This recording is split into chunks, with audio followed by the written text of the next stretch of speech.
Where you at, Sills? You never have to worry that. Big Sills, man, is like death and taxes. 3 to 6 Eastern, JAKIB Sports, right here. No days off. There's no such thing as days off with Big Sills. Have you ever seen me take a day off since I've been here? Unless it's a holiday? No. No days off. You know why? You never know when the next guy's going to take your gig. I have always lived my life like that, whether it's pro sports, college sports, high school sports. You never know when that dude's behind you and Wally pips your ass. Yeah, but Sills, you really do. I don't care. If you live like that, you'll always be charging forward. That's what the NFL does. That's what NFL players are all about. Nobody takes time off. They don't want their gig taken. That's one of the really cool things that the NFL has instilled in me. You don't take time off, dog, because that next guy is there to take your job. He's cheaper, and guess what? They may be able to get along with him better, especially in the case of Big Sills. Okay? Fun fact. This is from Xander. Big Sills has never needed a single show off in a year and a half.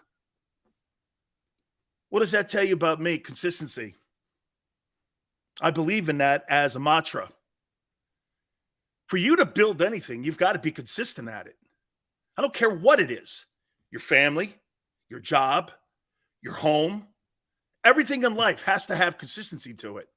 Do you know you can actually be consistent and beat talent with it? I've always believed that. Consistency sometimes beats talent. Guy's more consistent. He's always there. He's on time. Organizations always go like this. Well, I can lean on that guy. And again, watch this. Hey, by the way, don't thank me for not robbing a bank. You guys go to work every day too. If you guys can go to work every day, so can I. So can I.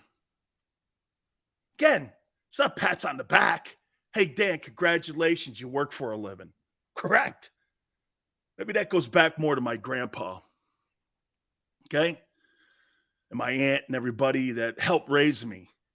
I think that's where it goes to. Really do. By the way, great time in sports. Here we go into week 8 of the NFL. And Howie Roseman is absolutely working the phone lines. By the way, I've got a list here. I've got a bunch of lists here.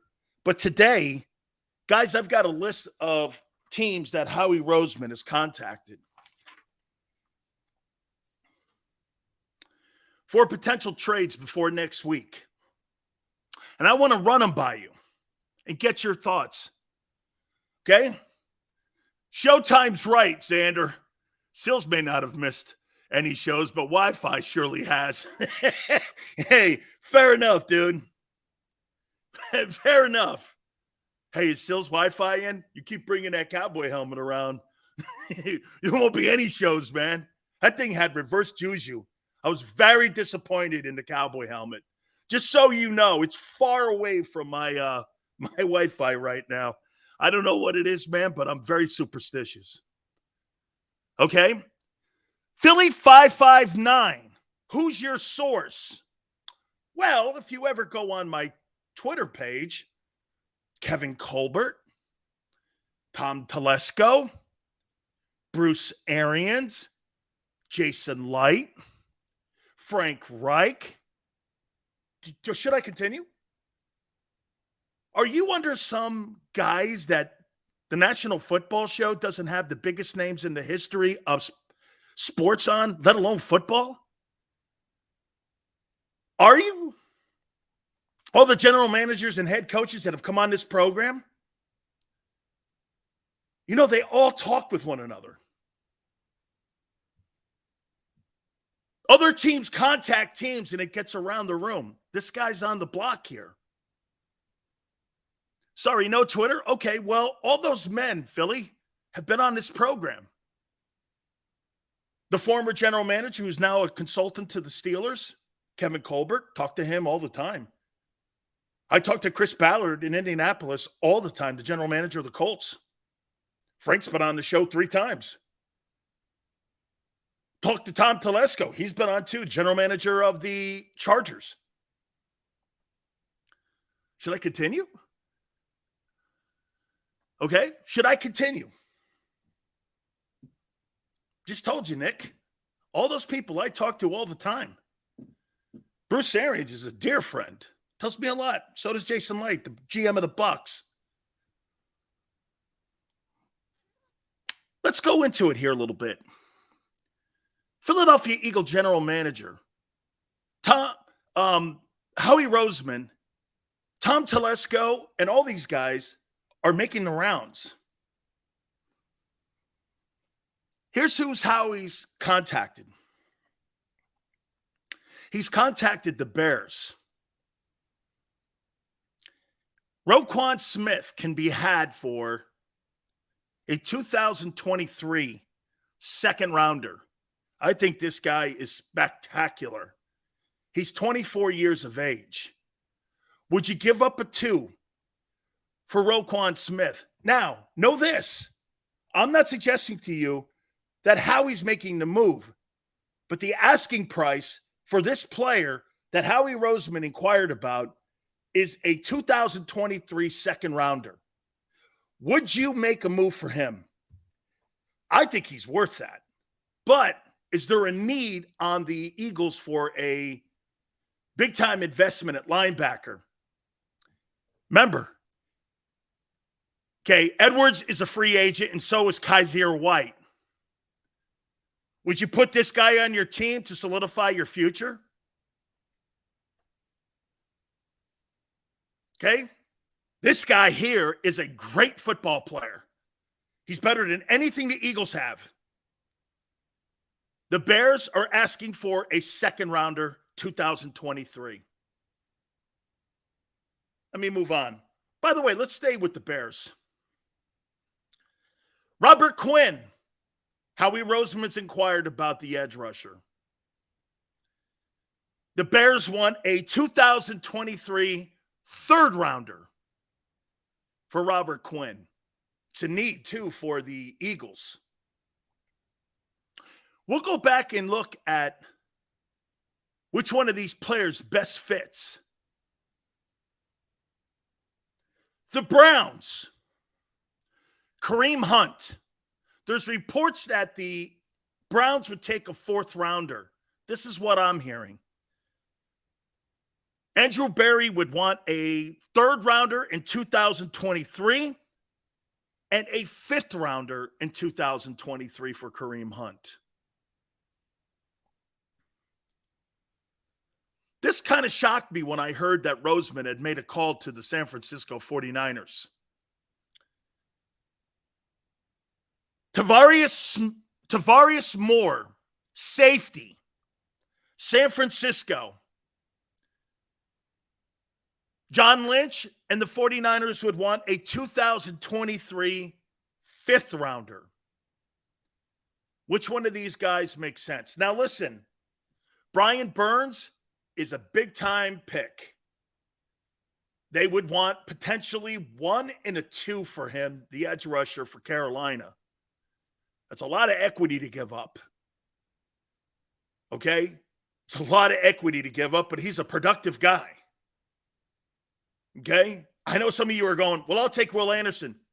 Okay, that's fair.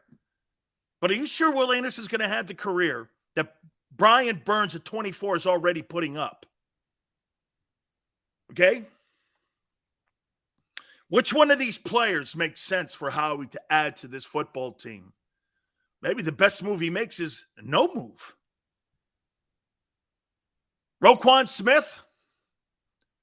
Bears won a second rounder in 2023, next April. Robert Quinn, they would want a 3rd rounder next April.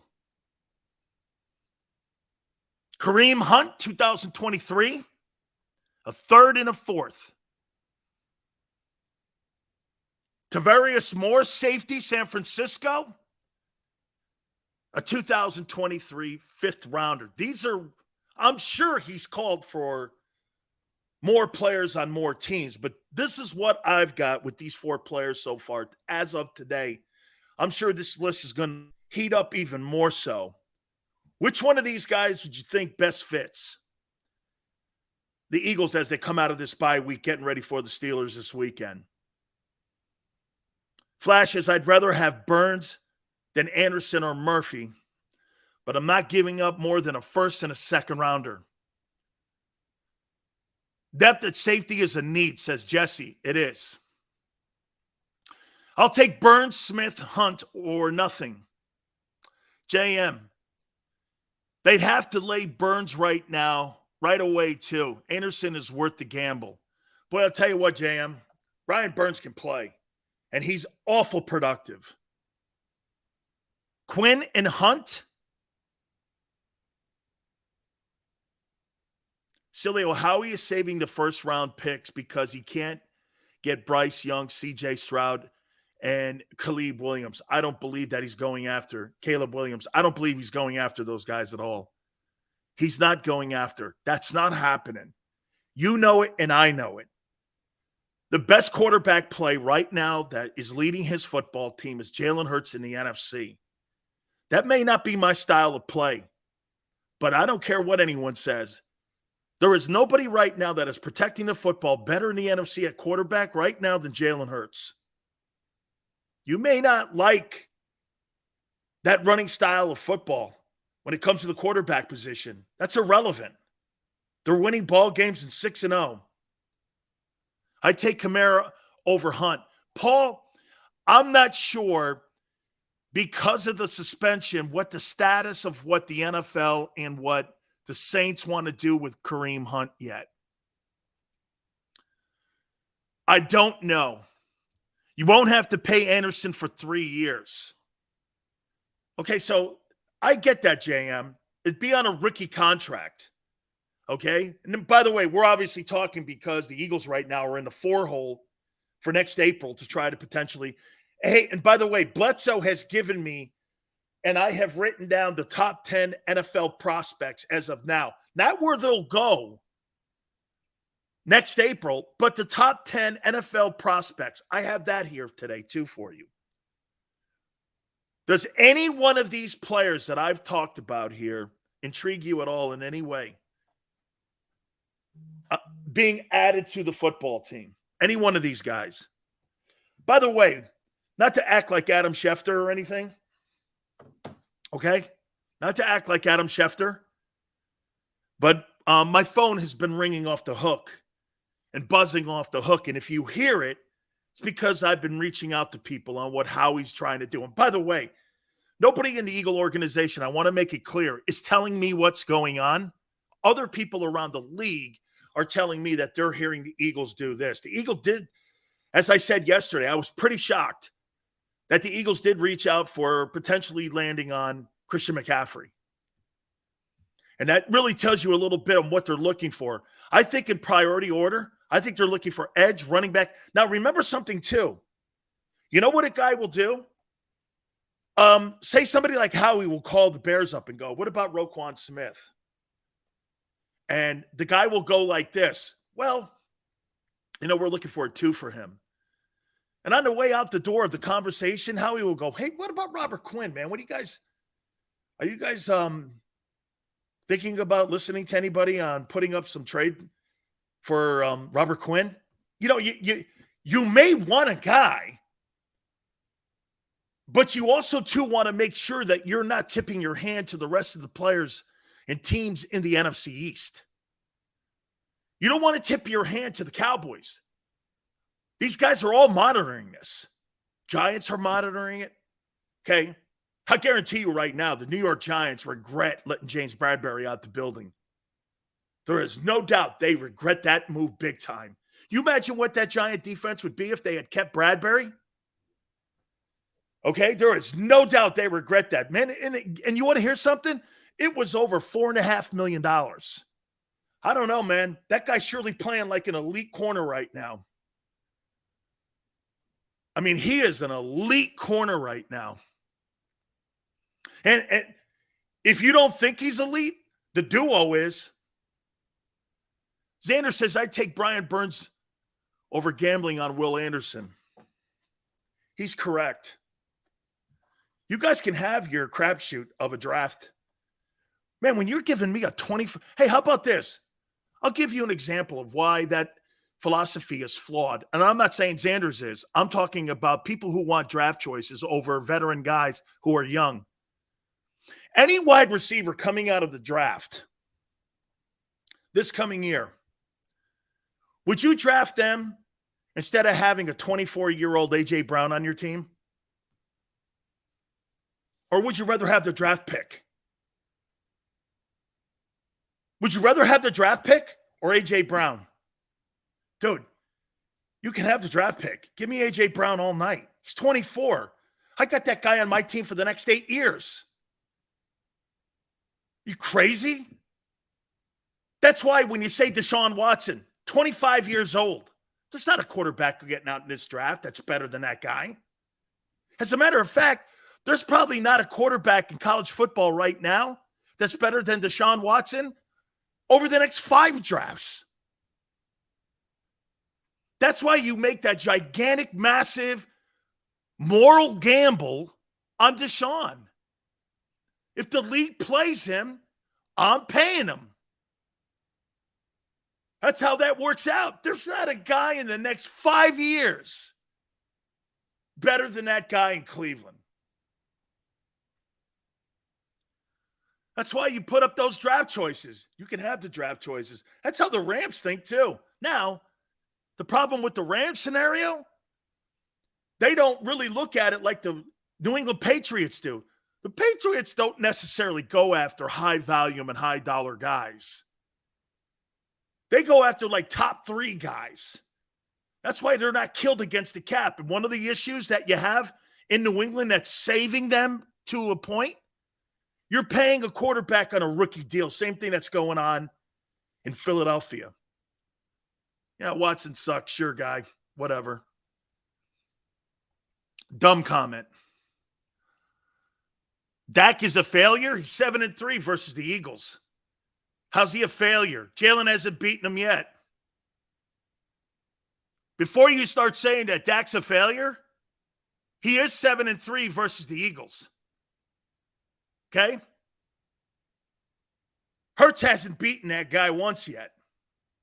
Let's hang in there. He's 7-3 versus Philly. Yeah, I know it's going to change this year. Okay. We'll find out soon. Okay, that game's coming right around the corner. Rather have a game manager than a loser in Dak Prescott. Okay? Any one of these guys, for me, I don't think Howie's going to give up a first and another first or a first and a second for Brian Burns. I think he'd hang with what he has and then go into the draft. Now, for Kareem Hunt, would you give up a 3 and a 5 for him? I think of all the players on this list here, to me, I think it's Hunt. A 3 and a 5. Would you give that up for adding Kareem Hunt to the mix? Kareem Hunt in the backfield with Miles Sanders. You're trying to duplicate a little bit of what you did in 17 when you had a goal line back, a red zone back, and you had a tandem back there that pretty much took a lot of the pressure off your quarterback's play. I thought it was going to be a higher pick. I thought it was going to be a 3. I didn't think it would be a 2 for Kareem Hunt. But and some people are reporting that you can get him for a 4th. I don't think so. I think there's going to be a need for 2 picks because why? Cleveland gave up a treasure chest of picks to Houston to get Deshaun. They need draft choices next year too, and they need commodities.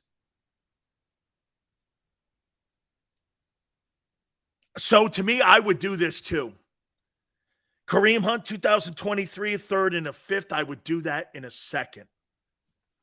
I like Roquan.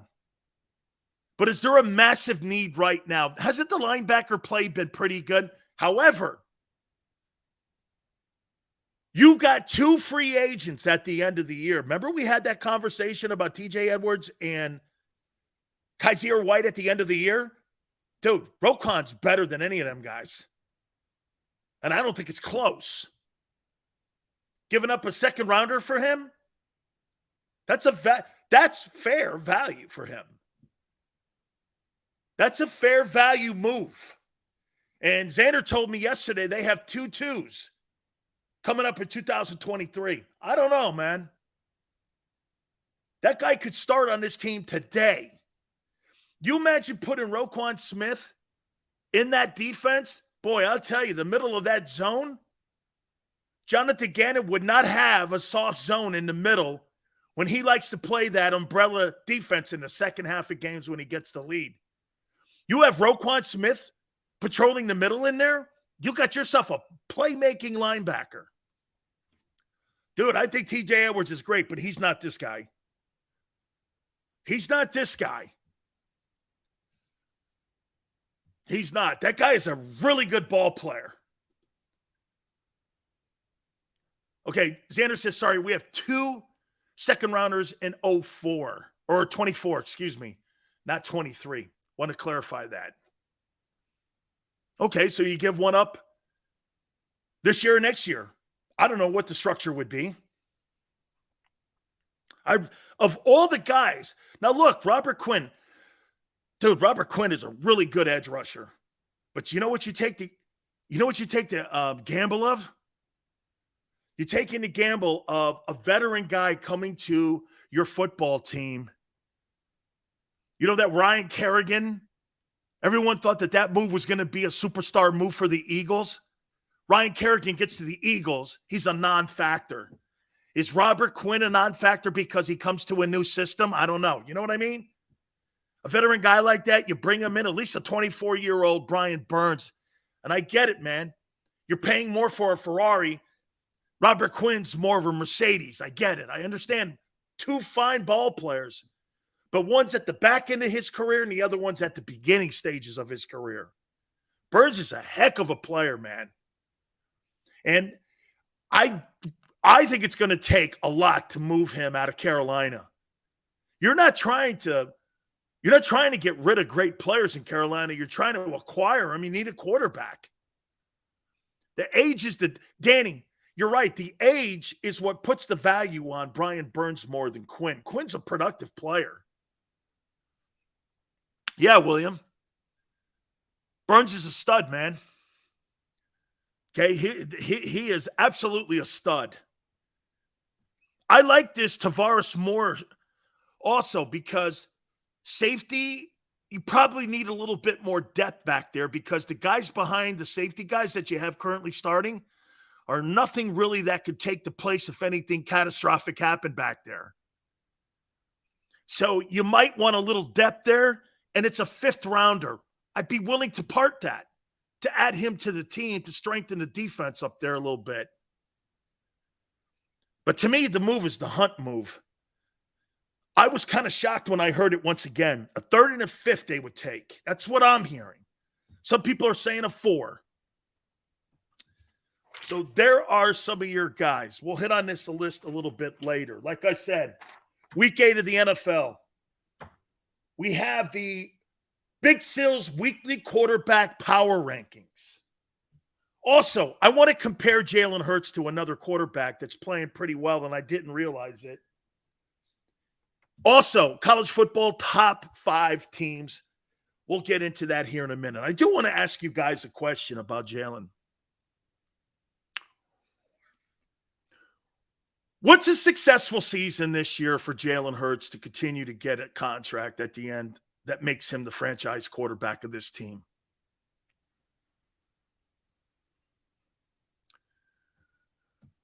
What does he have to do?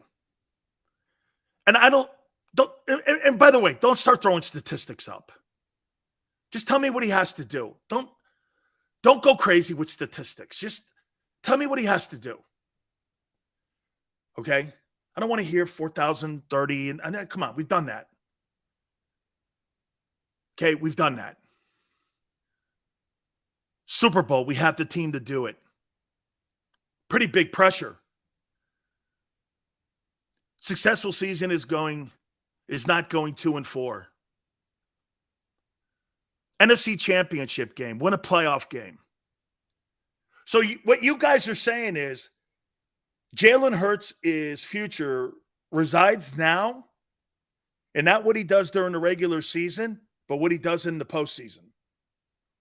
How can he miss that part of his career where all he has to do is show that he can play the position? How did it get to on Jalen where you guys now have said that his postseason success is going to tell us whether or not he's the future of this team? Why did you guys miss the developmental part of him finding out whether or not he can play the position? How did you go from point A to point C already without him having the luxury of being developed in plan B, which is finding out whether he can play and win in the league? How did you guys go in 6 games from finding out whether or not this man can play in the NFL to where you said, fuck plan B? Now it's Super Bowl or nothing, or he's not our guy. How did you get there? How did you get there? Look, I think he's far away for being a finished product, and I'm very interested to see how this plays out. But even the Jalen Hurts backers are missing plan B. How did you miss plan B? On 6 games, you leapfrogged him playing well this year to Super Bowl or nothing. Wow. Wow, had the requirements changed for Jalen Hurts. That's pretty crazy. At the beginning of the year, we were trying to figure out if he could play the position still. In 6 weeks, 7 weeks, we now have said, the success of Hurts this year is going to be determined by what he does in January and February. I find that to be preposterous. I find that to be really crazy thinking. I mean, honestly. So if he gets watch this. If Jalen plays well and he gets bounced in the opening round, you don't want to measure quarterback? How we should take a quarterback in April? Is that what you're saying?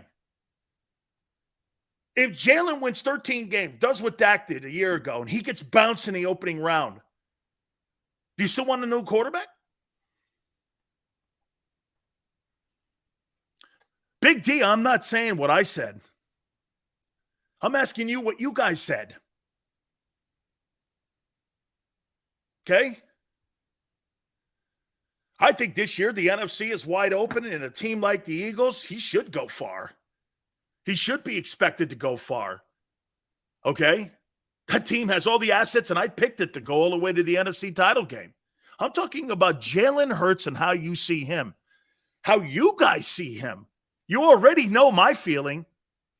You guys are also saying this. If he doesn't get to the NFC title game, there's going to be a debate on whether or not to keep him as a starting quarterback in the future of the team. 90% of you have said this. You said this. He's got to get us far in the playoffs. Basically almost contradicting yourself. Marcus, the numbers, I'm not talking about that. I'm talking about the eyeball test and playing well. The numbers can be misleading. Jalen Hurts is 155 yards passing in that Cowboy game. Felt like 300, so I'm not going there with that. James goes, I think he's the guy now. James is already sold at 6 games. It's not really 6 games. It's 11 of the last 12. So it's not really 6. He has 6 TD passes, and it's week 8. You know what? That's a pretty good point. Don Sileo goes, Jalen Hurts has 6 touchdown passes. How many touchdown passes does Tom Brady have in 2022? 8. Brady's got 2 more? And 1 more game. many touchdown passes does Aaron Rodgers have? How many touchdown passes does Aaron Rodgers have? He's got 11. He's got 5 more. Let's do another NFC quarterback. Can't do Dak. How many touchdown passes does Kyler Murray have? 7. He's got 1 more. Played last week, didn't he? Shall we continue? How many touchdown passes does Jimmy Garoppolo have? 9. Jalen's kind of in the room. There's nobody in the NFC that's throwing for a boatload of touchdowns. Name me one. Show me one quarterback that's killing it in the NFC in touchdown passes. You know, I started thinking about that 6 TD passes. So Tom Brady's got 1 more game played and 2 more touchdown passes this year. And I'm not putting this in here and doing this. Hang on here. Check it out. I'm not doing this. Well, Jalen Hurts is better than Tom. I'm not saying that. I'm saying who's playing the best in 2022. Who's playing the best? I would never say that Jalen Hurts is Tom Brady or Aaron Rodgers. However, he's playing as well as those guys, if not better. Let's take a look at that for a minute, too. Who are the leading touchdown throwers in the NFC in 2022?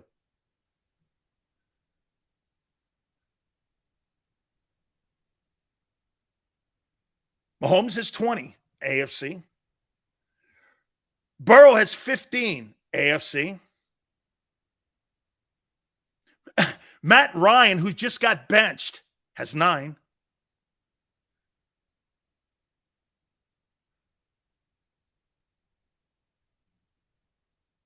I mean, look at this.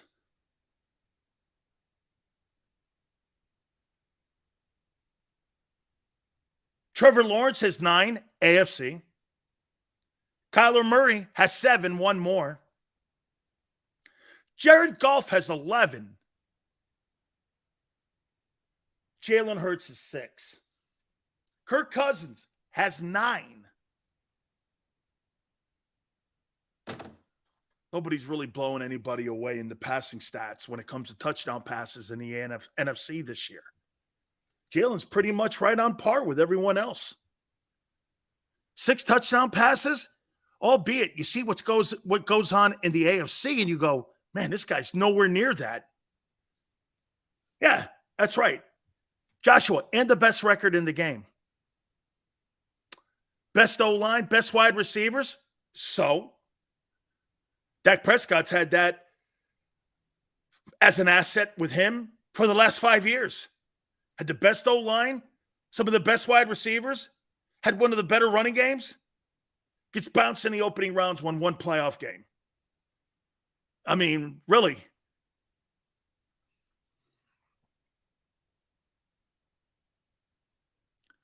Does Sills realize he's accidentally proving that the passing TDs mean nothing? No, I think they do mean something. And I think that's why when you get in a game against teams like the Bills and Chiefs that are prolific scoring teams through the air, I think you'll run into a buzzsaw with that. But I do think that because the NFC is down so much, the quarterback play is down so much.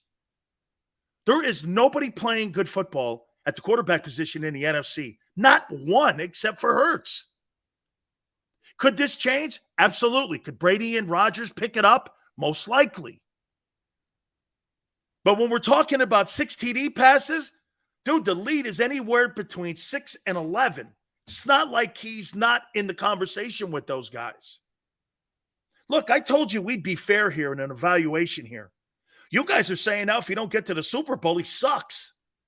Okay? I mean, understood. You should go far this year. You have everything. Like Dontario says, you got everything. There's Dontario, one thing I'll agree with you on. They have to go far because they have everything that most teams in the NFC, all teams in the NFC don't have. There is no, what I'm saying to you is there's no excuse here for that team not to go far. However, if Jalen Hurts plays well this year, and you see that he's improved his game, you can't just move off that guy because he didn't win a playoff game. It would be a disappointment because expectations have now, again, we're skipping steps here. Big Seals, I hear the Commanders are trying to trade Wentz now. Appreciate it. Thank you. Thank you, Joseph. Wouldn't shock me. I think Tyler Heineke, in my opinion, I think Tyler Heineke's doing a great job, and I would not give the job back to Wentz. Okay, I would not give the job. I mean, what would Wentz, with the contract that he has, what would he command in a draft pick? A fifth? And who's desperate right now for a quarterback that's in a playoff mix? I mean, where New Orleans? Would New Orleans get into that? I doubt New Orleans would get into that Wentz mess. They could try trading all they want. Okay? He's on track for same as last year with way better players. Dude, you're missing the point. Nobody in the NFC is having a great passing year. And Hurts is winning ball games. Okay? You're missing the point. Tom Brady, okay, albeit it's bad. But Hurts has elevated his game to outplay. Hurts has outplayed Brady and Rodgers this year so far. He's outplayed him. Jalen Hurts is outplayed. Dude, listen to what I just said. Jalen Hurts so far in 6 games has outplayed Tom Brady and Aaron Rodgers. I don't give a shit how you slice it up. He's outplayed those 2 Hall of Famers. Outplayed them. To some extent, he's outplayed Kirk Cousins.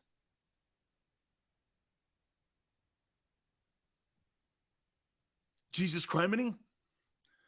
Yeah, of course. This is what Dontario says. They're shot. That's the point. There's nothing in the NFC at the quarterback position that you got to be nervous of. So if Jalen doesn't put up 25 passing touchdowns, who cares? I don't know if anybody else is. Who, Jared Goff on a 1-7 or a 1-6 Detroit team? And? Hollow stats. Who cares? Who cares? Rodgers is the most overvalued quarterback of all time. That is such an absolute lie. Yeah, the only reason that Colin Cowherd bangs on Aaron Rodgers every day to open his show is because Pat McAfee has him on every week and because Cowherd wants some of that McAfee audience. You think he does that by what? Because he loves killing Aaron Rodgers? He does it by design. You got to know that. Why do you think people talk about LeBron James or the Cowboys all the time? Because they're the highest rated teams. And players. That's why you talk Tiger. That's why Joel Klatt has Ohio State number 1. Why? Because the Big Ten has a contract with Fox. You think he's putting them above? Really? You think Ohio State should be ranked ahead of any of those SEC teams? Okay, sure. Not when you play Tennessee, A&M, Auburn, Georgia, every single week, South Carolina, the Gators. Come on, man. Wake up. No, we play Northwestern and Iowa and Minnesota and Illinois every week. Yeah, it really sounds like a gauntlet of teams. No, who do you play? Tennessee, Georgia, Alabama, A&M, the Gators, South Carolina. Yeah, a little different of a gauntlet. Little different of a gauntlet. Okay? Jalen's actually the number 1 quarterback in the NFC.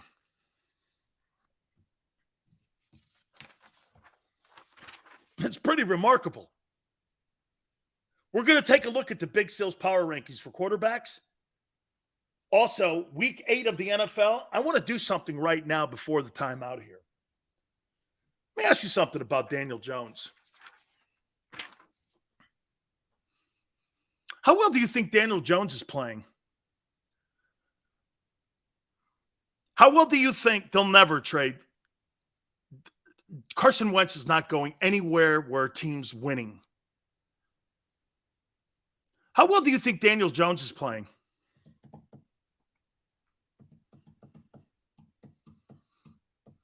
Let me tell you why. 12-23 in passing yards, on pace for 3,100 yards. He's got 6 touchdowns too, like Jalen. He's got a 91 quarterback rating. Want to hear something else? He's on pace for 833 yards rushing. Oh, by the way, he was just named the NFC Offensive Player of the Week. Since everyone in Philly counts those awards as a standard because they won a bunch of them in a row, I thought you should know Daniel Jones just was named the NFC Offensive Player of the Week. Here's Jalen Hurts. 15-14. Now, one more game the Giants have played. 66.8 completion percentage versus 66.7 completion percentage. Jones has the 66.7. Quarterback rating, 91 versus 98. Jalen's got 12 touchdowns total. Jones is 9. One more game. Remember that. Daniel Jones is actually picking his game up. He's actually picking his game up. He's probably got 2 O-linemen, and the wide receiving core started getting hurt in the preseason. Oh, yeah, I said 98-4. Actually, Maniac, 98-4, and Jones is 91. So what do you think here? I mean, is Daniel Jones in the conversation for potential MVP? He's 6-1 too. Stats don't matter. Just was named the Offensive Player of the Week. If stats don't matter, is Daniel Jones doing enough for consideration for MVP? Brian Dable's made an impact on this guy. Look, I think he's getting better and better. When you start dissecting his numbers, he's actually starting to get better and better and better. I don't know if you're the Giants, and you know what the great thing about the Giants is? They didn't extend him on that extension. So they're not paying him 18-4 right now. Like Cleveland is paying some of that salary for Baker Nobody. Baker Nobody is still getting paid by the Browns. Pretty smart move by the new management. Daniel Jones is kind of a cheap man's version of Jalen here. Okay? Hurts was not player of the week. He was, GT, he was player of the month. Bro, my point about Daniel Jones is this guy sucks. Nobody said Jalen sucks. This guy sucks. Even the Giants thought he sucked. They didn't extend him. Now, all of a sudden, he's getting better. What did he go for last week? What did he go for?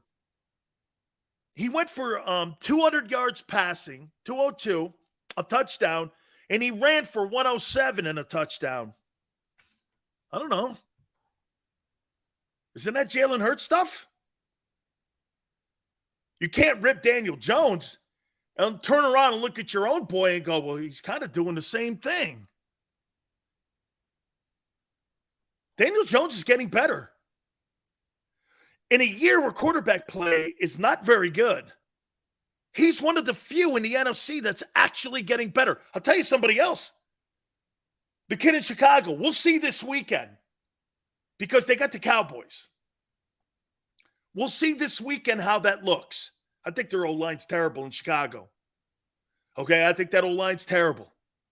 But we'll see this weekend. Fields, that was his best performance. Jones is getting better every week. Told you, I'm fair here. I think the guy's terrible.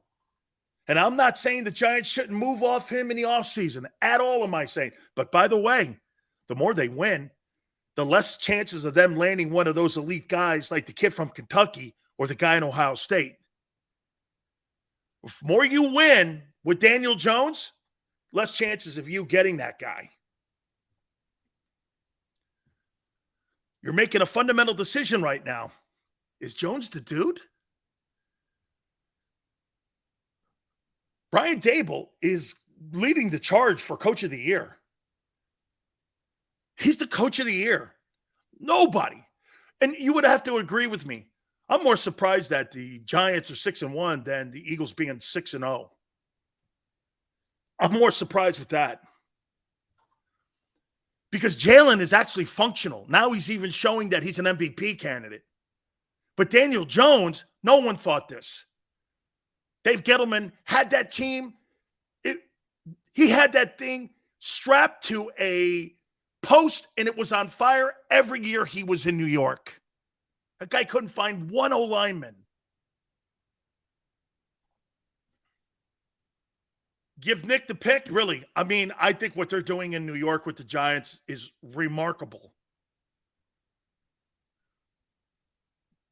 Jones is an MVP candidate, too. Doesn't mean shit. Well, I think you have to have MVP play if you're going to win ball games, especially the ball game. Very few times do you have a quarterback playing in a respected year where your quarterback sucks out loud and you win the Super Bowl. Really, where do you see that, Ontario? Where a quarterback sucks all year and your team wins it anyway. Usually, and most of the time, your quarterback's at an elite level every game, every week. And he's playing at an elite level. And by the way, I'm not saying Daniel Jones is playing at an elite level. But I'm saying he's showing one of the things we talked about at the top of the show. More consistency. GT goes, what about Mike McCarthy? I think Mike McCarthy's name has to be in that conversation. I agree with you.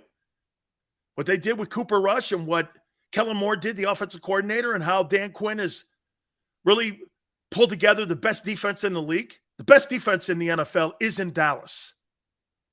It is in Dallas. It is not in Philadelphia. It is not in Philly. It is in Dallas. Pete Carroll also in the conversation. Absolutely. I said this at the beginning of the year. I thought the Seahawks were the biggest train wreck in the league, and now they may be one of the biggest stories in the NFL. And Carroll's being proven correct about Russell Wilson. Time to move off that guy. Seals, you think the Cowboys ever move off of Dak? Jerry loves his guys. He really does. He loves his guys. Cody says the Cowboys wouldn't be shit without their defense. Correct. I think their offense, Cody, I think their offense is a tad bit and a tick above average. Absolutely. I agree 100%. Washington's getting better with Heineke. Yes.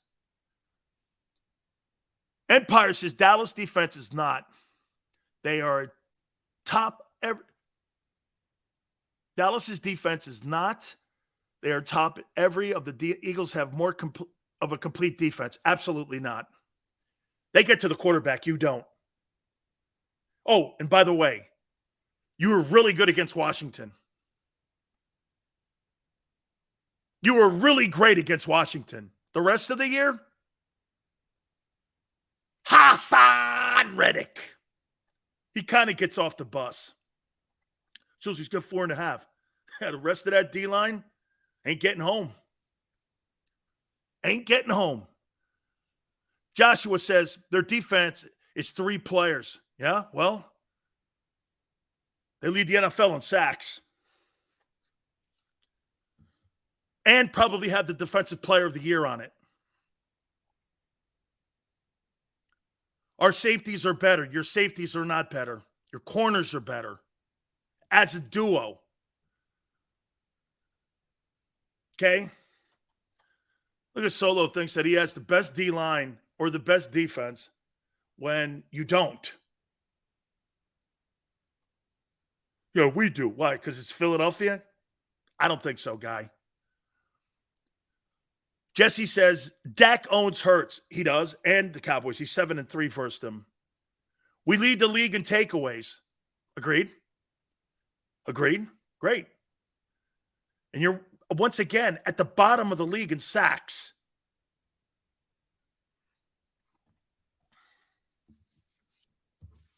You don't have a better defense than Dallas.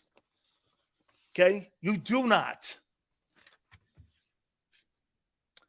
Big Sills, weekly quarterback rankings. We're going to do that at the top. We are going to do that at the top, okay? Okay? By the way, I think the Eagles have the second best defense in the NFC. So wait a minute. You have the best offense and the second best defense? Shut up. Shut up. There's nobody. Watch this. The Cowboys have the best defense and probably the 25th best offense. See through the forest here a little bit. Here, watch this. The Buccaneers probably have one of the top 7 defenses in the NFL, and their offense is probably 27th. The Packers have, right now, top 15 offense and bottom 20 defense. Shut up. Honestly. Okay?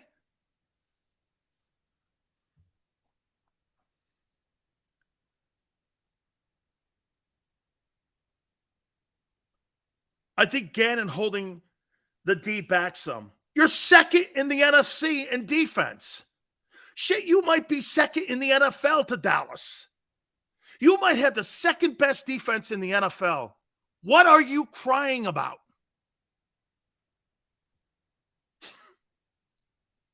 We're the best offense, the best defense, best special teams, the best coach, the best fight song, the best everything. So you don't know shit. Okay, I'm sure.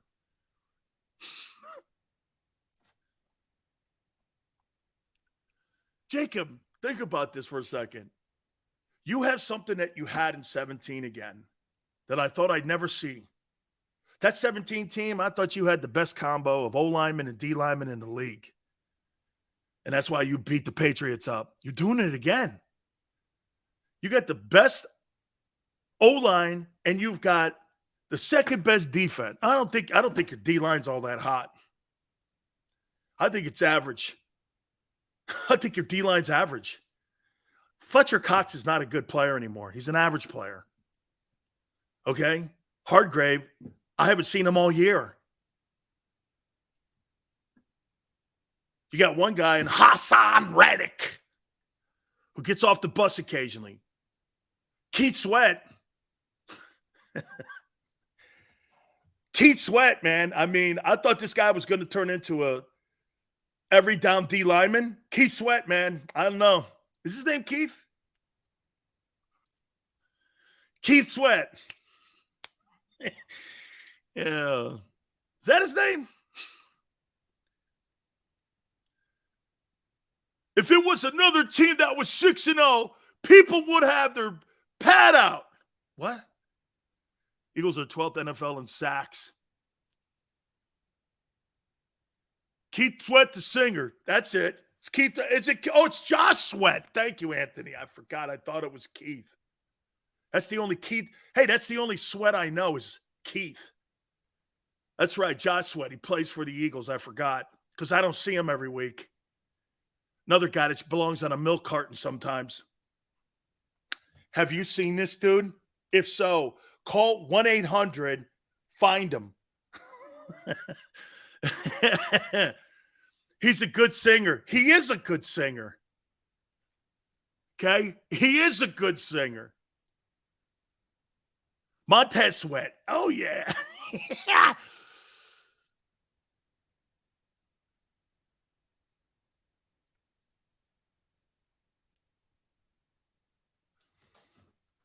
I just got a buzz on something. Holy cow, did I just get this? Has Robert Quinn been traded to the Eagles?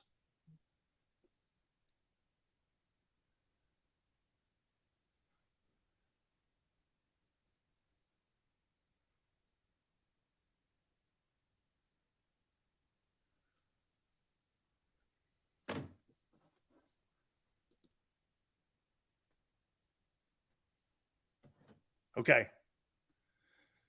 It's confirmed. Robert Quinn to the Birds. Wow. Wow. Wow. Okay, I take it back. Okay, the Birds may have the best defense now. Tell me it was a third. Because remember, I told you when I started my show out, Robert Quinn was on this list of how he had been going after. Look, there's the list of the players. Kareem Hunt, Robert Quinn, the safety from the Niners, and Roquan Smith. Okay? And I wrote up there that someone told me a third rounder.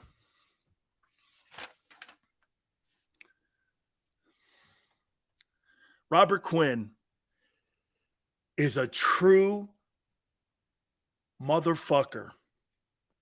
That guy can get around the edge. He is a pass rushing phenom. Butch Davis recruited him at Carolina.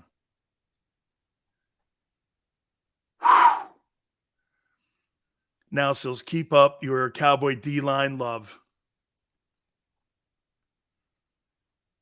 No excuses now, man. Quinn to the Birds. He has been an absolute star in the NFL and maybe one of the unsung pass rushers. He's not Khalil Mack, but he's in that room with Khalil Mack. You guys theoretically just added Khalil Mack to your D-line. A little bit below it, but he's that kind of guy. Robert Quinn is a guy that Butch is known for a long time, and I got a chance to know him. He's comes from an athletic family. I believe the sister or cousin is an Olympian, was just in the recent Olympics. He's durable. Let's take a look at him, too, on his stats. Robert Quinn statistics. I know he's a 100-sack guy in his career. Here we go. Robert Quinn. This is really a great move. Look at this. He's got 1 sack this year, okay? He's got 1 sack this year he's got 1 sack this year so far in 7 games. Last year he had 18.5. You hope sometimes that these moves don't turn into Ryan Kerrigan moves. Okay? Year before that, he only had 2. I don't know why. Year before that, but listen to this. 11.5, 6.5, 8.5, 4, 5, 10.5, 19, 10.5, 5. He's got 102 career sacks. In 3 years in Chicago, he had 21.5 sacks. Okay? A little bit under, 7, something like that as an average. His best year, obviously, was in 2021 in Chicago, where he had 18.5. And that was a career year, obviously. That's right, Leo. He's 32. How healthy is the guy? Health will be an issue. And get this.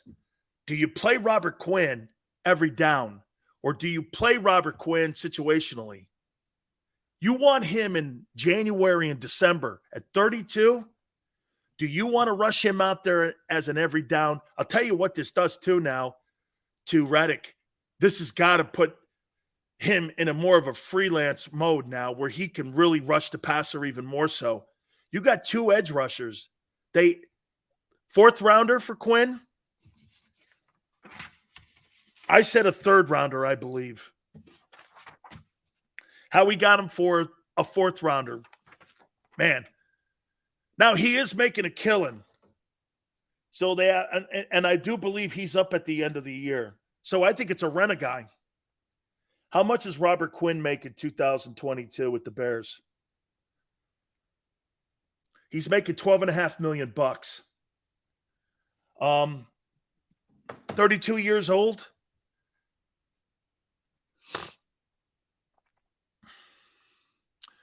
It's a fourth rounder. It's like the Chris Long pickup. Absolutely. Ron, that's a great comparison. It's like it's like picking up Chris Long. Oh, yeah. I think you situationally rush him. Do you bring him in on third down? Let him rush the edge? Let him be in that position. Let him learn the defense, too. Chris Long, I think his last 2 years in the league, won a Super Bowl in New England and with the Eagles. That defense is no effing joke now. Absolutely, Steven. You've upgraded in one move with a professional pass rusher. You got a professional pass rusher here. It's like the Bills adding Von Miller to their defense right now. Whew. Reddick, Sweat, Graham, and Quinn. Is that good enough? Listen, I think it's really good. I still don't think you're better than DeMarcus Lawrence and Micah Parsons at the edge. I don't think you're better. I think you're right there, though. You've closed the gap more to that. DeMarcus Lawrence and Micah Parsons are the premier tandem in the league when it comes to edge rushers. And you now have Reddick and you have Robert Quinn.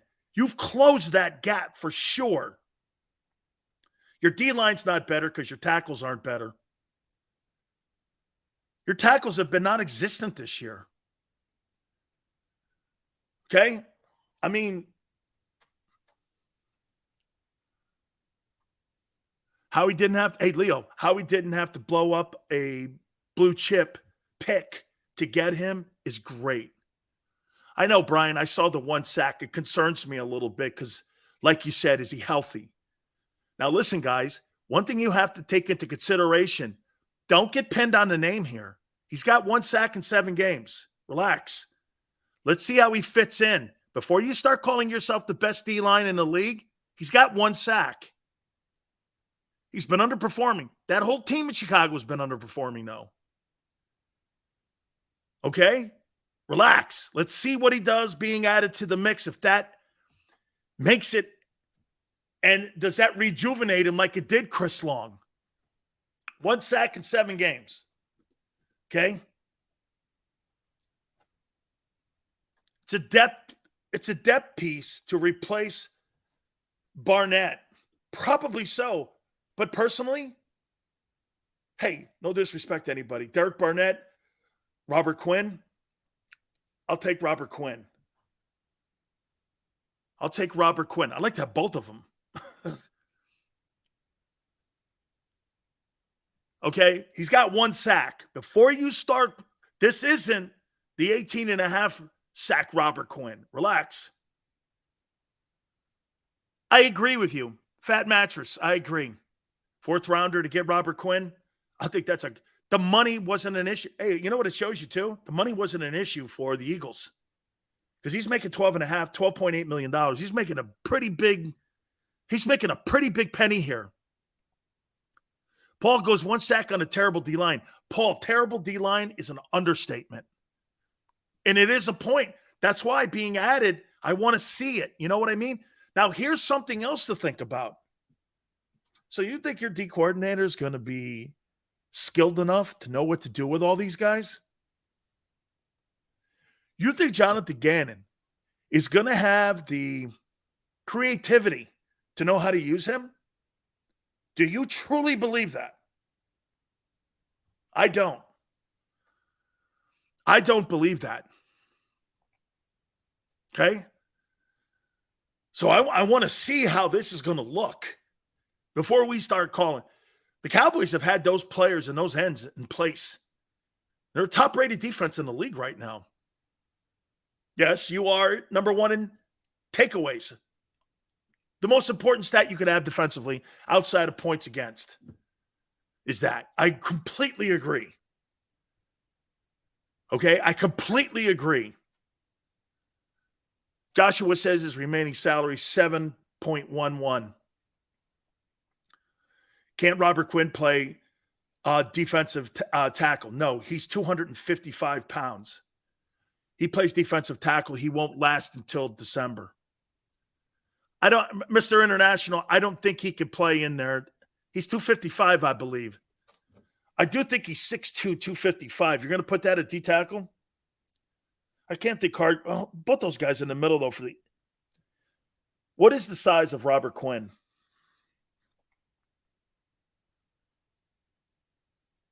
He runs a 4.6. He's 6'4", 245. I'm not putting a guy 245 pounds at D tackle, taking on Landon Dickerson at 350 pounds. It's not going to happen. Get that guy annihilated. Howie's not finished? 6'4", 245 is not a DT.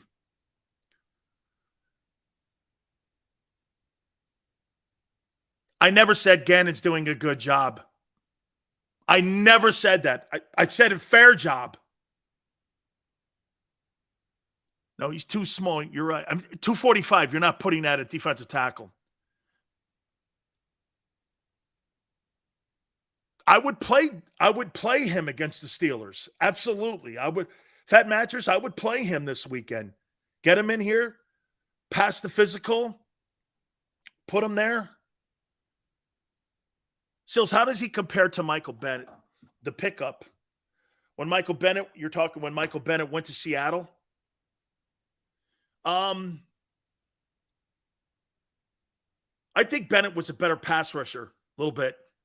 I had a chance to know Michael when he was in Tampa. After he came over from New Orleans, I had a chance to meet and talk with him. I think Michael Bennett was a little bit better of a pass rusher than what Robert Quinn was over his career. A little bit better. Do we have the means to go after Kareem Hunt? It's going to be a money issue there, though. I mean, what were you, $9 million? Think about this for a second. Okay, like somebody brought up, you guys are like $9 million to the cap. Now you're $2 million. Where are you getting this money for Kareem Hunt? Okay? Yeah, but Fat Mattress, know this. Pass rusher? Dude, get out there and rush the passer. Do you really have to have a scheme for him? Oh, when Bennett went to Philly, okay. That sounds about right.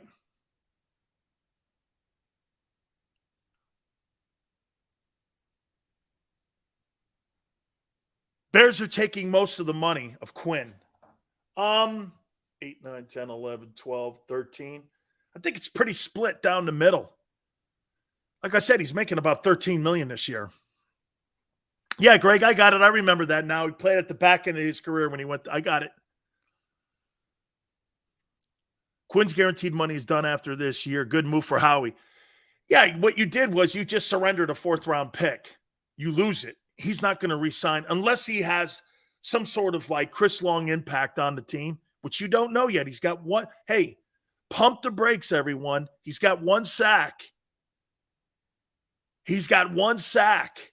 I'm sure the Eagles did their due diligence if they think this guy's shot or not. And I agree with what some people are saying. That Bears D-line is atrocious. I'm shocked they won that game against New England. They played really hard. They did well. I mean, that's the best game that they've played in a long time. But that defense and that offensive line they got in Chicago, they're both terrible. He was on a horrible team. No, he played 7 games this year. It's not that. Michael, he played 7 games this year. He's got 1 sack.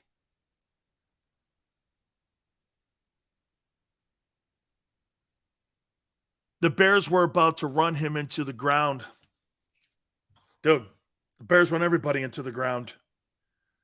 We only need him for the rest of the year. Danny, it's a rental. That shows you how he's pushed his chip in on this. Because he's not getting anything in return for it. Except for this. Hopefully his play Right?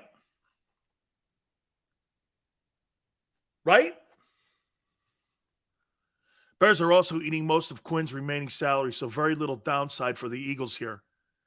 That's from John McMullen from Birds 365. Again, though, the only thing you're surrendering, you're losing the 4th-round pick in 2023. You've lost it. And you're hoping he plays great. Either way, that pick goes away. That player won't be here next year unless he has a Chris Long impact. Okay? If he has a Chris Long impact, it was well worth it. If he doesn't, it was a gamble, and it cost you a 4th-rounder and very little dough. Robert Quinn to win. Robert Quinn for the win. You're gambling.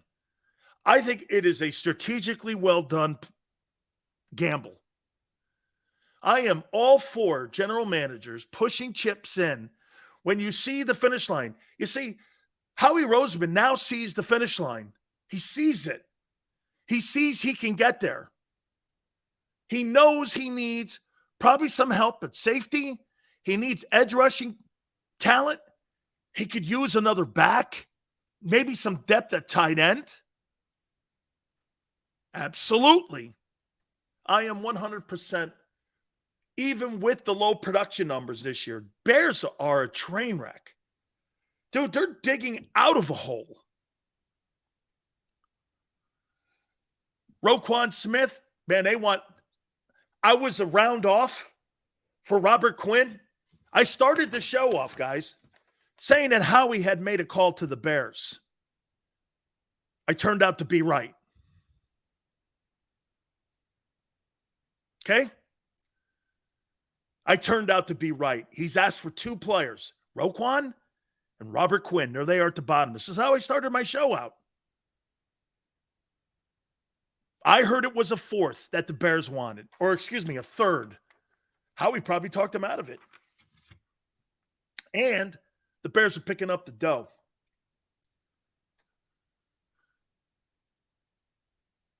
Sills, what do you think? What do you do?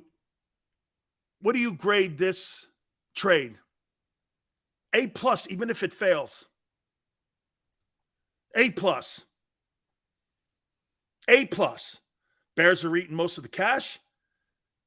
You need an edge rusher. You've brought in a pro. If it fails, it wasn't because they didn't go after him. And they didn't go after it. Sitting back on your ass right now when you're this close? Why? When it's there for the taking. It's a 4th-rounder they are sending confirmed. I'm glad we started the show out, and I'm glad I made our calls. A lot of conversations with the Bears over the last couple days that Howie Roseman was having. We had heard that throughout the last 48 hours. They had a lot of conversations with Carolina, too, on Brian Burns first and then McCaffrey. They've contacted Andrew Berry and Kareem Hunt. I think he's working that deal. I don't know because Hunt is a 3rd and a 5th. What I'm hearing. Some are saying a 4th. Okay? Let's find this out too. Because I think this is important for Howie with Kareem Hunt. How much is Kareem Hunt making in 2022?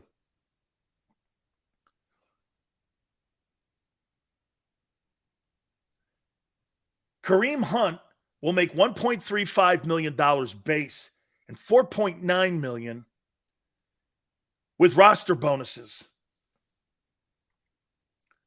5'2", somewhere near 5'4". You're right now about $3 million up against the cap. You'd have to restructure some deals to make that happen to fit into the cap. You get 15 days to get back under the cap where you're fined draft picks. So you would have to restructure contracts before you made the deal according to the new collective bargaining agreement so that you could fit him under the cap if you did get Kareem Hunt. There's a lot of creativity going on right now, what you're going to have to do. Thank you, Greg. Thank you. Go for Kamara. You know, I asked Mickey Loomis last night, the general manager of the Saints, and they didn't seem, or he didn't seem. Now, he could be playing, okay, he could be playing again, you know, playing games with this. By the way, my friend Jason Cole will be with us, NFL Insider. We will talk to him about the trade market, too, at the bottom of this hour here. I want to continue this. It's really great stuff here, man. Now, again, pump the brakes. Let's see. Remember something. Not every nugget fits into what you're doing. Let's see how they put him into this system. Because, quite frankly, the pass rush has been underwhelming. Jeff Bone says, I doubt we're getting Hunt. I think it's because of the ask. You know what, though, man? A third and a fifth.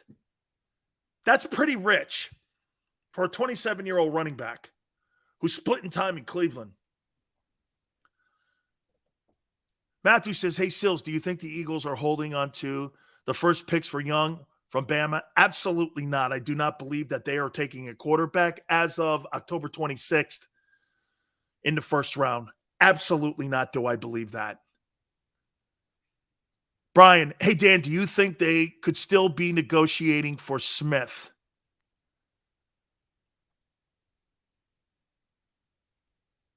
Again, cap issues right now. Eagles already had best pass rush before this trade. No, they didn't. You had 9 sacks in the Washington game. Other than that, you have not had a good pass rush this year. It's been spotty at best. Okay? It's spotty at best. No way they get Roquan too. Second rounder, I think that's too high for him. I think it's worth it because I think this kid can play. And I think he's better than anything the Eagles have. Okay? He's better than anything the Eagles have.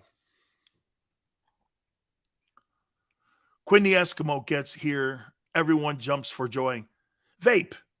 That's why I pumped the brakes on it. Vape. We're pumping the brakes on it. He's got 1 sack in 7 games. I get it. I want to see how he fits in too. Again, is this Robert Quinn at 2 years ago, 18.5 sacks? I don't think so. But he's either going to be Ryan Kerrigan or Von Miller to a team. We have to wait and see how this plays out. Today, we're talking. You see, look, today it's more about whether or not it was a good gamble. You don't know whether or not he fits or whether or not he's going to be productive. You have no idea because he hasn't been productive this year. You have no idea yet. But what you have to talk about today is whether or not the gamble was worth it. I say it was. You may rejuvenated Robert Quinn because, you know, when you're around bad football and you're around a bad organization and you know you're not going anywhere, you begin to fall into the malaise of that organization.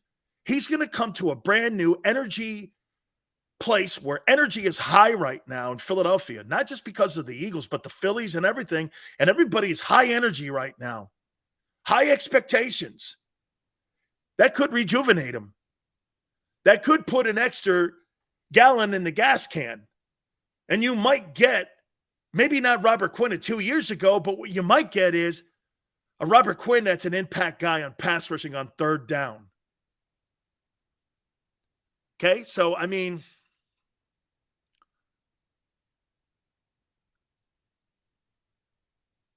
he had 18.5 sacks last year, not 2 years ago. That's a pretty big nosedive then from 18.5 to 1. And he hasn't missed time. What's everybody getting so excited over, Quinn? Is he really that good? He could be. Marcus, what you're talking about here, again, you're talking about the Eagles gambling. You're talking about the Eagles pushing chips in because they see potentially what could be something that could help them even more so in a very down NFC. Nobody's talking about whether or not he's going to be all pro Robert Quinn. What you're talking about is whether or not Robert Quinn makes an impact on his team. And if he does make an impact on his team, it's an area of need. Now, you're right. Robert Quinn, Ryan Kerrigan. Absolutely. You completely have to concern yourself with that. I'm waiting for the Hunt trade.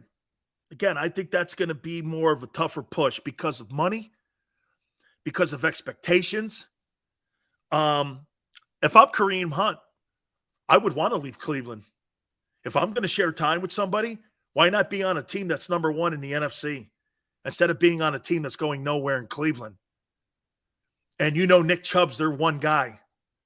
You could go to Philadelphia. If I'm Kareem Hunt, I want to go to Philly. Best O-line in the league, best running attack in the league.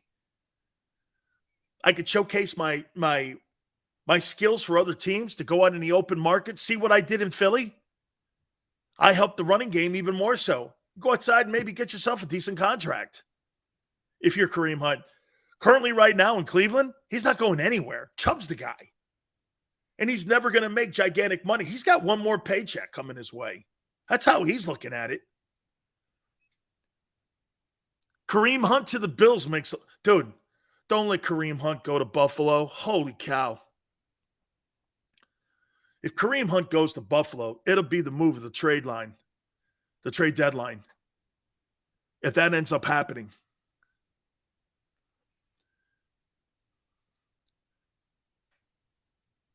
Would you rather have Sanders or Hunt? I'd rather have Kareem Hunt. He's more durable. By the way, it's not a slap at Sanders. I think he's been great this year. I know, 85. Robert Quinn, we said that at the top that the Eagles were in contact with the Bears, and in our first hour, that deal ended up happening. We put up 4 guys that Howie has made the rounds on, and Robert Quinn was one of them. So we had 4 players, and at the bottom of the list, he inquired about 2, Roquan Smith and Robert Quinn. Howie Roseman. I heard Robert Quinn's name last night. I didn't know about the money and the structure of the contract. Quinn can be. I would say this, might be. I don't say can be. I say might be because we have to see it because he hasn't been productive this year yet. Okay? Yeah. But Smith is a second. Dude, it's a second. Plus he wants to renegotiate a contract. He's going to be expensive. Okay, you got to pay your corners. You got to pay CJ. Then you got to play Roquan. I'd want Roquan on my team. You can have Roquan on your team for the next 8 years. He's a tremendous football player. Smith goes, or Sean goes, Reddick, Graham, Sweat, and Quinn. Well, I don't really think Graham's done much. I don't think Sweat's done much. It does improve the pass rush. That's the idea there. I agree with Xander. I think this is more of a depth move and a rotational move, more so than a starting move. Okay, a 4th rounder. How do we match up with Claypool? I think we have the corners to take him out this coming Sunday. We can't even get Dean on the field. Right. Well, Roquan Smith and Nakobe Dean next year could be your linebackers. If Howie wants to do it that way. And you know what? That'd be more formidable than what you have now. Depending on the progress of Dean. If Dean continues to get better, which we don't know because he hasn't been on the field, he's only in special teams. I don't know how that looks. But if you put TJ Edwards and Roquan Smith on a football field, tell you what, that's formidable.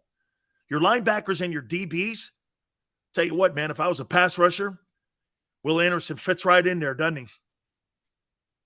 Taking the place of potentially Robert Quinn.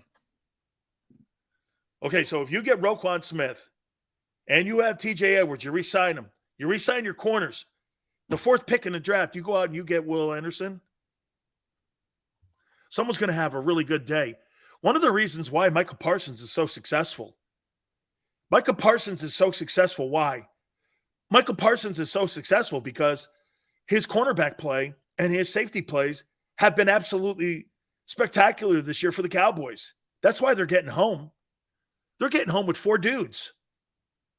There is some exotic blitzes that you see that Quinn throws up. You could see them T-stunts in there. Dallas Trey. Did the Cowboys just get Roquan Smith?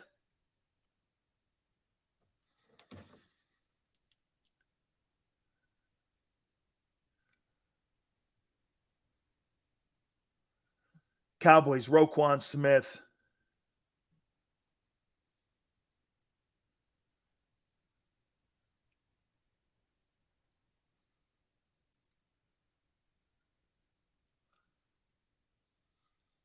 The Cowboys are trying to trade for Roquan Smith. Okay? They're trying to trade for Roquan Smith. Well, I wasn't trolling today when I said that Robert Quinn, Howie Roseman called the Bears for Robert Quinn. That's not trolling, is it?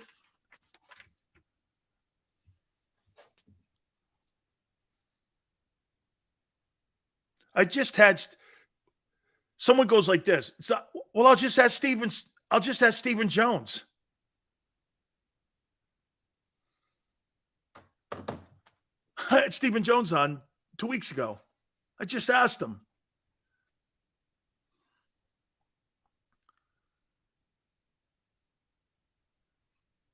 Yeah, but Leo, he stopped that negotiations. He stopped the negotiations with the Bears because they couldn't come to an agreement.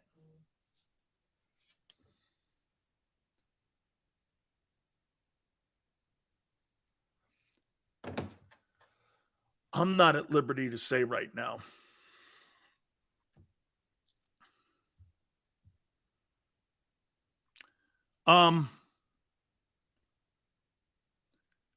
Should have gone with Smith, not Quinn. Higher price tag.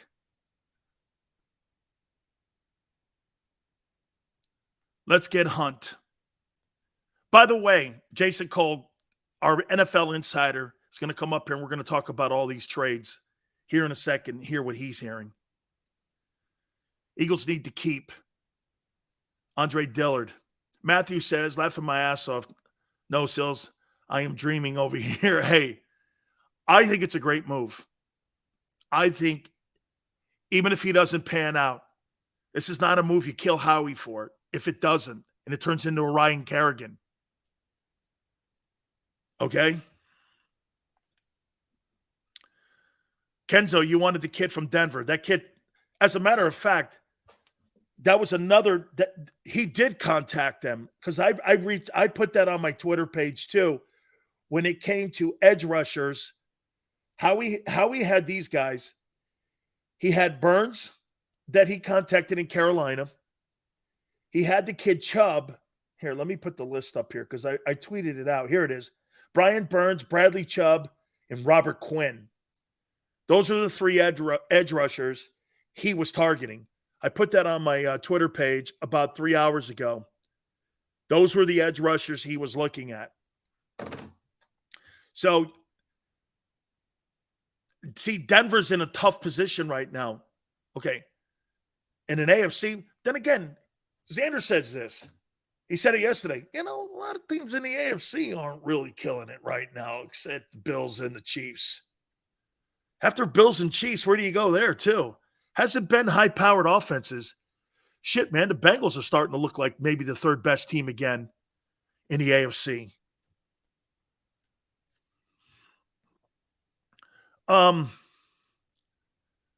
Dillard for Hunt never happened. Brian, I said this.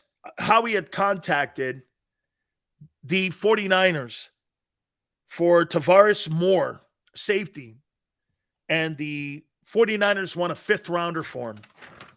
4 guys we talked about at the top of the show when we opened up. We talked about Roquan Smith, Kareem Hunt, Tavares Moore, and Robert Quinn. Quinn's now an Eagle. Lamar says Quinn is better than Barnett by far. By far, he's better. By far, 18 and a half sacks last year. Can't deny how great that is. What does Hunt add other than depth? He's a better running back than Miles Sanders. I think he's better. And by the way, I think Sanders is having a great year. Been tooting his horn all year, all 6 games. Dan, would Chicago take our 2024 second from the Saints for Smith? They got to make an immediate impact. They need draft choices too to put around that kid. 2024 might be too far out for Matt Eberflus. Dude, you got to win now. 2024, that's an eternity away. I don't know. If I'm trying to rebuild the Chicago Bears, I don't want to do it in 3 years. What, build a team for somebody else? They come in and take full advantage of all the shit that we laid the groundwork for? I got to win now. I don't want to sit here and acquire all these draft choices and then turn around and go like this. Well, I'm fired and the next guy comes in and that guy's having all the success on the planet. I don't know.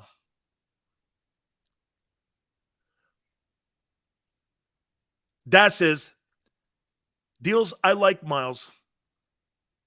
He's like the 9th best. I think he's good.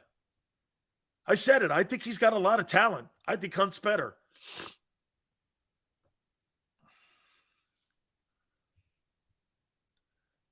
How he's not giving up nothing major. Yeah. And by the way, once again, this Robert Quinn 4th round pick, you're going to lose the pick at the end of the year. Now, if Robert Quinn turns out to get 10 sacks, then there's a different conversation. Right? There's a different conversation. But if he has 6 or 7 sacks by the end of the season, he's an impact. I'll give you great examples of a move like this that was made a year ago. Who's that guy that got moved from the Steelers a year ago and went to the Chiefs? And they afforded the Chiefs the ability to move the kid back inside again. He was bombing in the Steelers. He's a former Charger. God, he's an edge rusher. He played at South Carolina. What was that kid's name a year ago that the Chiefs made a move? Yeah, not Melvin Ingram, but Ingram. Ingram was added to the Chiefs. They moved him back inside, and it was an absolutely great. Yeah, Melvin Ingram. That's right. He played with the Chargers. He played at South Carolina. He was an impact player for the Chiefs, changed their defensive landscape around entirely. As a matter of fact, not having an edge rusher this year has kind of hurt Kansas City's defense. Okay, they're not getting home either again like they did in a year ago. They added Melvin Ingram to the team. Look at what happens when you add one of these edge rushers. Everyone thought Melvin Ingram was finished because of what wasn't happening in Pittsburgh.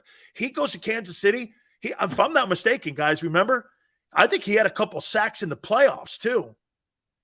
And he helped Kansas City get to the AFC Championship game. Look at what Von Miller did, being added to the Rams a year ago. Everyone thought Von Miller may have been out of gas his last back 9, in Denver. He goes out there and he's an impact guy. Actually, he's been an impact guy in Buffalo too. So a move like this could be like a Melvin Ingram move. That was a big move for Kansas City last year, getting a guy like that. Melvin Ingram made an impact, not in Pittsburgh, but he made the impact in Kansas City. There were more talent. Honey Badger was still there. Chris Jones was afforded the ability to go back inside his true position where he gets internal pressure. And look what Von Miller, look at what's happened with the Rams this year without Von Miller. Double teaming Aaron Donald. There's no pass rush.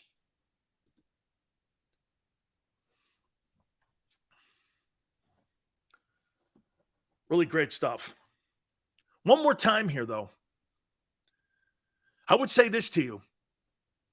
Pump the brakes on the move. Celebrate it. Celebrate it. Your general manager sees the finish line. Will they get there? Will he have an impact? Yet to be determined. Does it close the gap with you and Dallas defensively in your front four? Yet to be determined. Dallas has traditional edge rushers and DeMarcus Lawrence and Michael Parsons. You don't. If Quinn brings anything to the table, it will close the gap. I'm going to tell you how to use them. Jason Cole's going to join us. Please hit the like button. Keep it here on the National Football Show. Go to get your game on. Go for the beers. Go for the cheers. Go for the hit and the hits. Go for the stakes and the stakes. Go to get your parlay on. Go to get your party on. Go for the scene. Go for the screens. Go for the gallery. Go for the win. Go to Ocean. Visit theoceanac.com to plan your visit.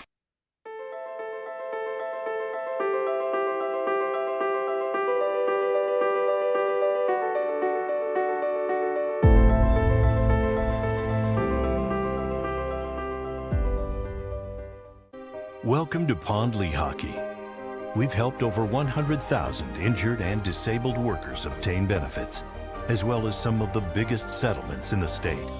If you've been injured at work, give Pond Lee Hockey a call. It's a fall car fest, and Jeff D'Ambrosio, Destination Downingtown, says, yes, you can. Jeff says, yes, you can choose from over 1,000 vehicles in stock with no wait. Yes, you can still get low prices, leases, and big discounts. Yes, you can still get low interest financing. And Jeff always says, yes, you can have a real deal buying experience without the hassle. When the other dealers say, no, you can't, Jeff says, yes, you can. Jeff D'Ambrosio, Destination Downingtown. Nobody treats you better. Jeep Adventure Days.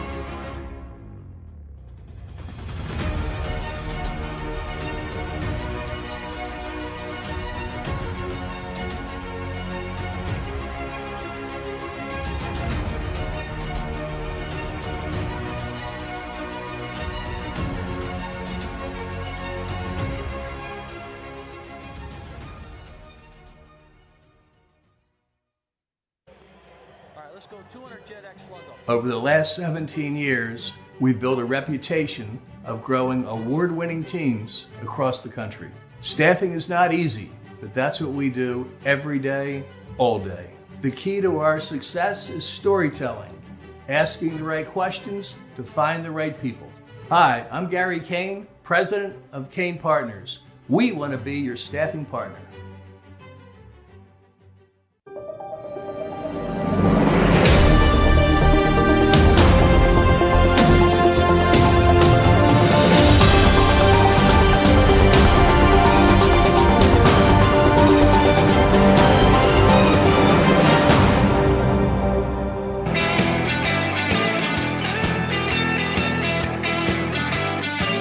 Welcome back. National Football Show. It's your boy Big Sills. Eagles make a splash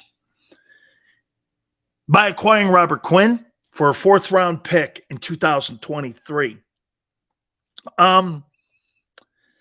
Again, you look at the deal, you want to make sure you always are looking at whether or not the player is still going to bring something to the table. I'm happy to agree with Xander here.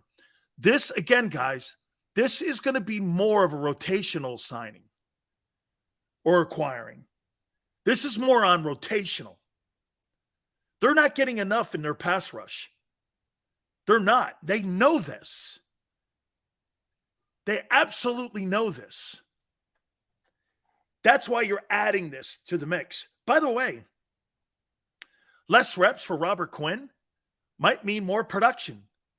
You know, it's funny when people sometimes see a guy and you say situational pass rushing or you say situational on how you use someone. That doesn't necessarily mean the guy's not a top flight guy. That probably means he's 32. This is what you want to do in Arizona right now. You really want to play 75 plays for J.J. Watt?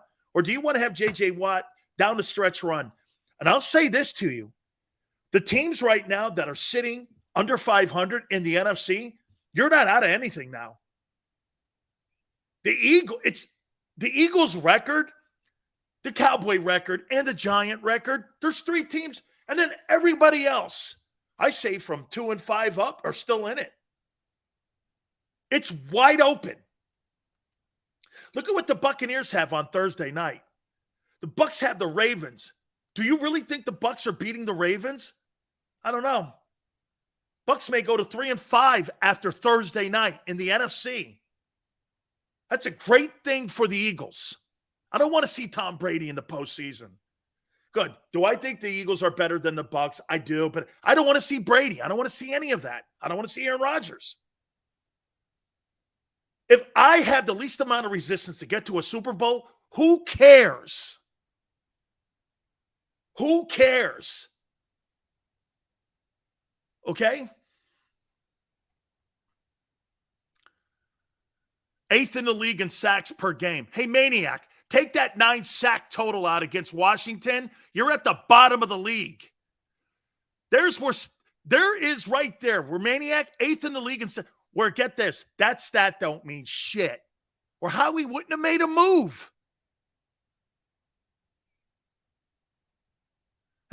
Those 9 sacks have covered what has been a pedestrian pass rush. You're a pedestrian.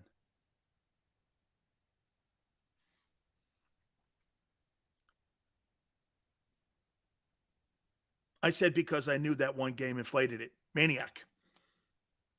Gotcha, brother. Jack says Bucks and Packs are done. Jack, I think it's a little too soon to say that, but I'll tell you this, Jack. The next 3 weeks, you might be able to revisit that. Okay? You might be able to revisit that. By the way, I think actually the Cowboys have a pretty nice little stretch coming up. If you look at who they play over the next couple weeks, they got a pretty good looking stretch coming up. I think the Giants are in that mix. Cowboys are in that mix. I think they got a pretty good looking little stretch in there.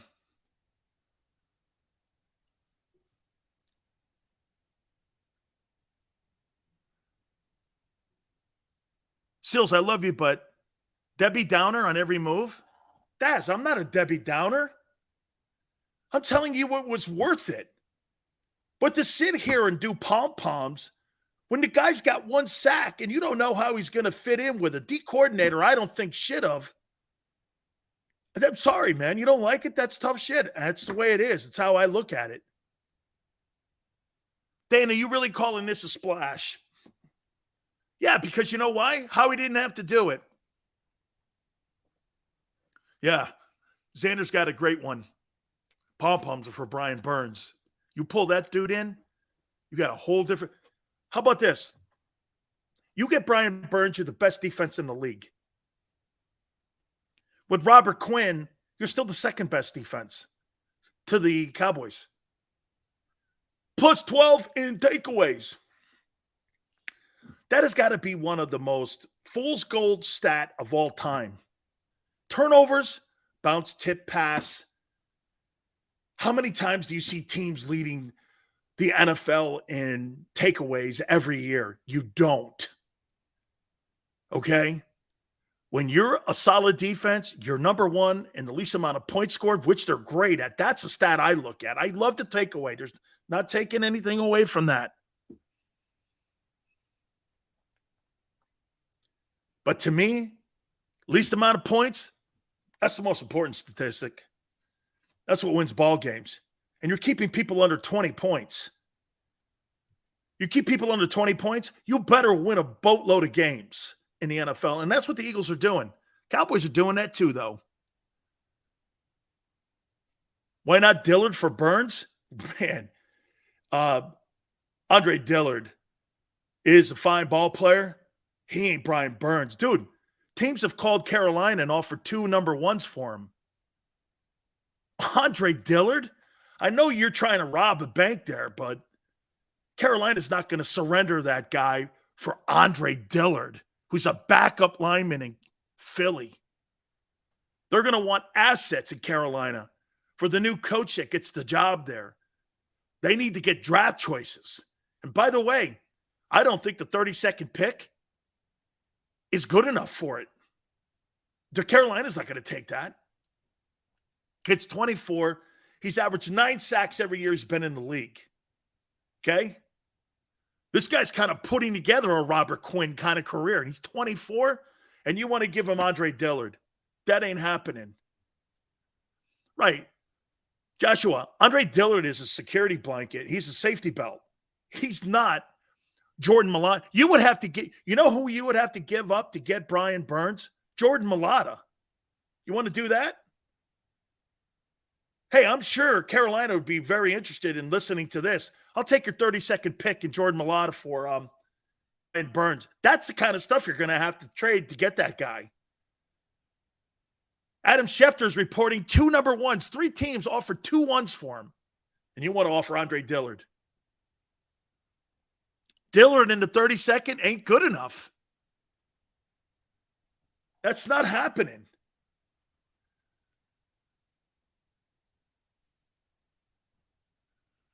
Look at Leo. Quinn has a better pass rush win. He's 32 and he's got 1 sack. I know he's put together 102 sacks in his career. I get it. But the asking price for Brian Burns is 2 1s. For Robert Quinn, it was a 4th rounder. I don't really need to give you an opinion on that. All you have to do is look at what the trade value was.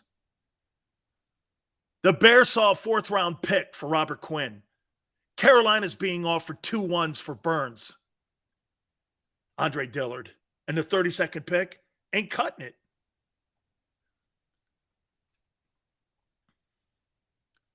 Ain't cutting it. That 4th pick to me, by the way, I don't think that's a shitty pick. I don't want you guys to think that. I don't think that's a shitty pick. I think that's a quality pick in there, and you can get starters at that spot. Okay? I'm not suggesting to you that's a poor pick. Sway says, who's your team? I don't have a team. I told you I root for fan bases. I really don't root for a team. Sway, I root for good football. I get asked that question all the time. Who's your team? I don't have one. I don't. When I was a kid, the Giants, maybe, because my uncle played there. There was always some sort of tie-in for me. And, once I got older, the Giants weren't. I watched LT. I won't lie. I watched LT as a kid, and then when I got in the league, I watched him.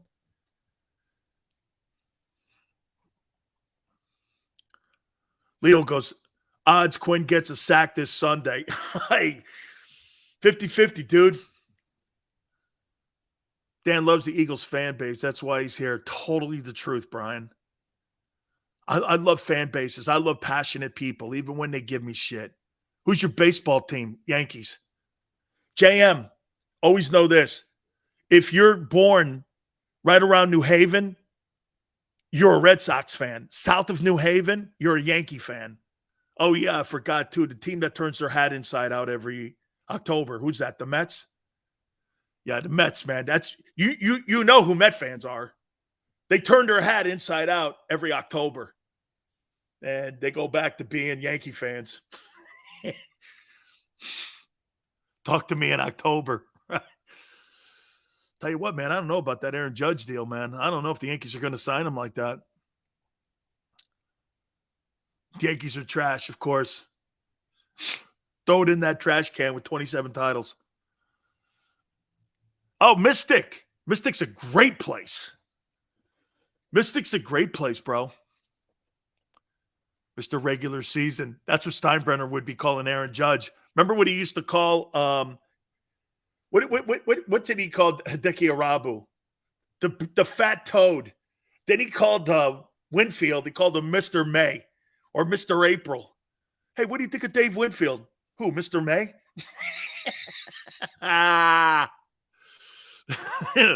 Reference to Mr. October. Okay, hey, by the way, top of the hour. Big Sill's weekly quarterback power rankings. More on this deal here. How would you use Robert Quinn if you're Jonathan Gannon? That guy so needs to be fired. He so needs to be fired. He is so not creative enough. He's the worst coach on your coaching staff. He's the worst coach on your coaching staff.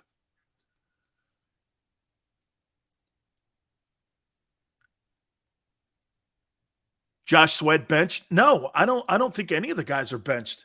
I agree with Xander. This is more of a depth move. It's more of a depth move. Thank you, Sway. Thank you, Sports. Appreciate it. Quinn cap hit. From what I'm understanding, Wilkes, the majority of the money, according to our own John McMullen, from Birds 365 each and every single morning right here on JAKIB Sports. Most of the money is being paid by the Bears in this.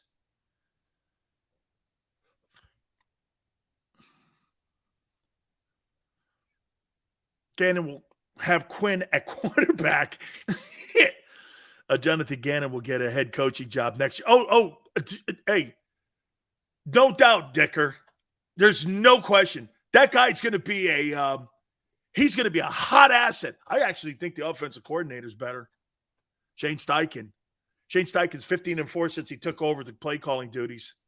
Why wouldn't you have that guy, okay, as your top candidate off the Eagle staff? I mean, he designed this offense for Jalen. I'll tell you what. It's a great point. If you're the Eagles, what coordinator do you want to protect the most? Shane Steichen or Jonathan Gannon? Tell you this, man. If I'm going to give raises out, I'm giving Shane Steichen a raise. I'm not giving Jonathan Gannon. Jonathan Gannon, you can go right ahead. I'll put Vic Fangio right in there. Have no problem making that transition. Okay? Two coaches I'm not ever letting go off that offense if I can stop it. I don't think Jeff Stoutland's in the market to look for a head coaching job. I think he's very content with what he does. Shane Steichen, probably on the other hand, wants to be a head football coach. But boy, I'll tell you what the Buccaneers used to do? You can't contact our coordinators in any way whatsoever if they're under contract. The Glazer family would not allow that. You could not contact them. They were so protective of their assistant coaches. Because you got to remember, when Tony Dungy was in Tampa, what happened? Mike Tomlin, Herm Edwards, all those coaches off that Tony Dungy staff ended up getting head coaching. They started pilfering, even in the front office. They started getting guys in there. Jerry Angelo, they started taking the guy from Seattle, ended up going up to Seattle. All those guys they had in that building, the Glazers stopped that shit. Trade 64 for Smith. Trade third for Hunt. Hire Fangio. Bro, you are not getting the 64th pick. Oh, trade 64. Dude, again. Bears, what I'm hearing, Bears want a 2. I was a round off on Quinn. I heard a third. Okay? I heard a third.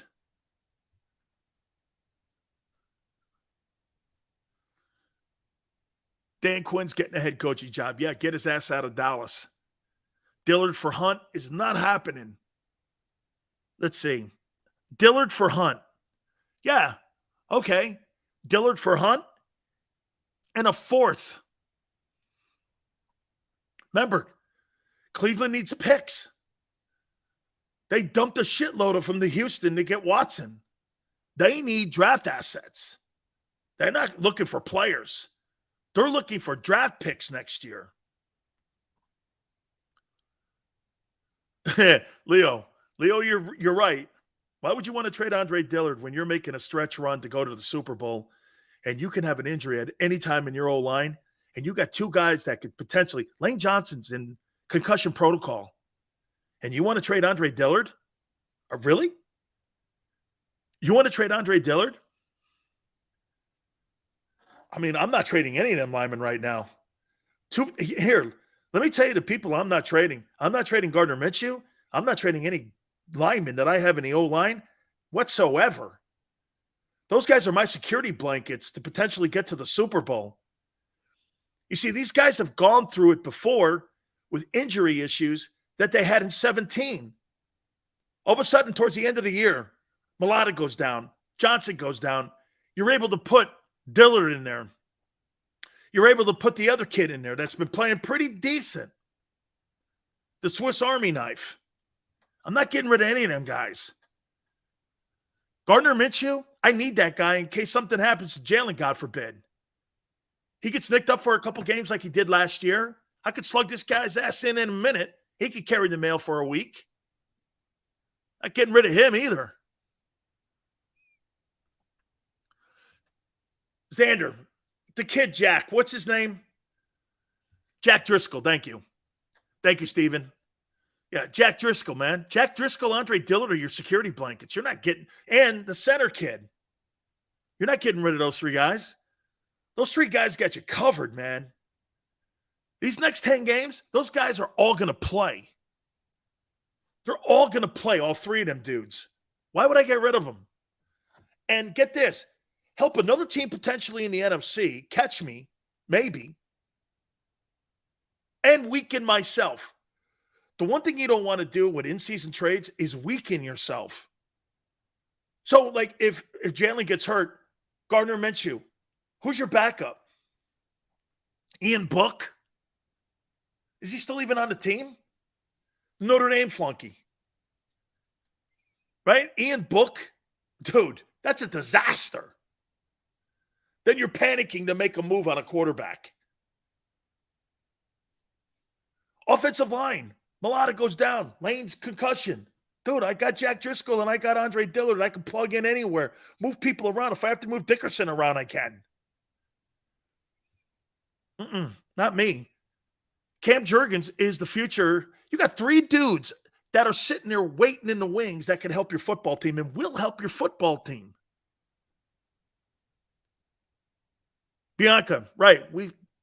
Top of the show, we said that the Eagles were in contact with the Bears, and it happened during the show.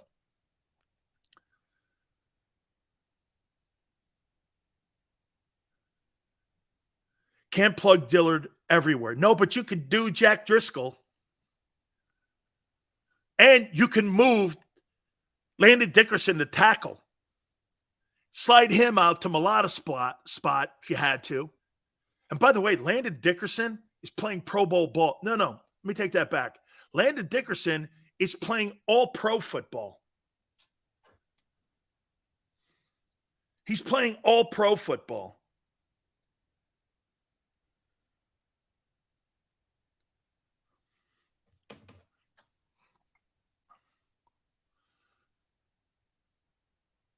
We needed that different juice.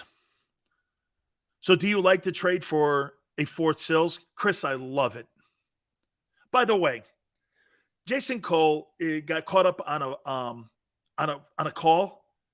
We're not taking any interviews today. We're talking to you guys. We got a boatload of shit to still get to. So we're going to run through this thing today here. I'd rather talk to you than to Jason Cole. No disrespect to anybody.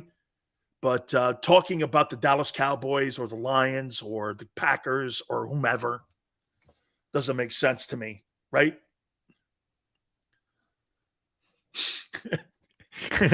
You know what, man? Usually I wouldn't say this out loud. Look at Xander. Effing Cole started laughing. A typical Stanford guy. Absolutely. Sorry, I was on the call with my broker, and E.F. Hutton said, sell high, Howie, sell high. Brian, thank you, brother. Sell high, Dude, when I got to talk to a sports reporter that is working the market, he ain't my guy. I love Jason, man. I've known him a long time. It's all good. Don't worry. And always know this. Big Sills don't need guests. Guests need Big Sills. How you doing? Joshua goes Sills, right? Eagles are bust. 85 says, Dan, maybe Roquan requests a trade to Philly to play with Quinn after being in tears. Hey, it's one thing to be in tears, my friend.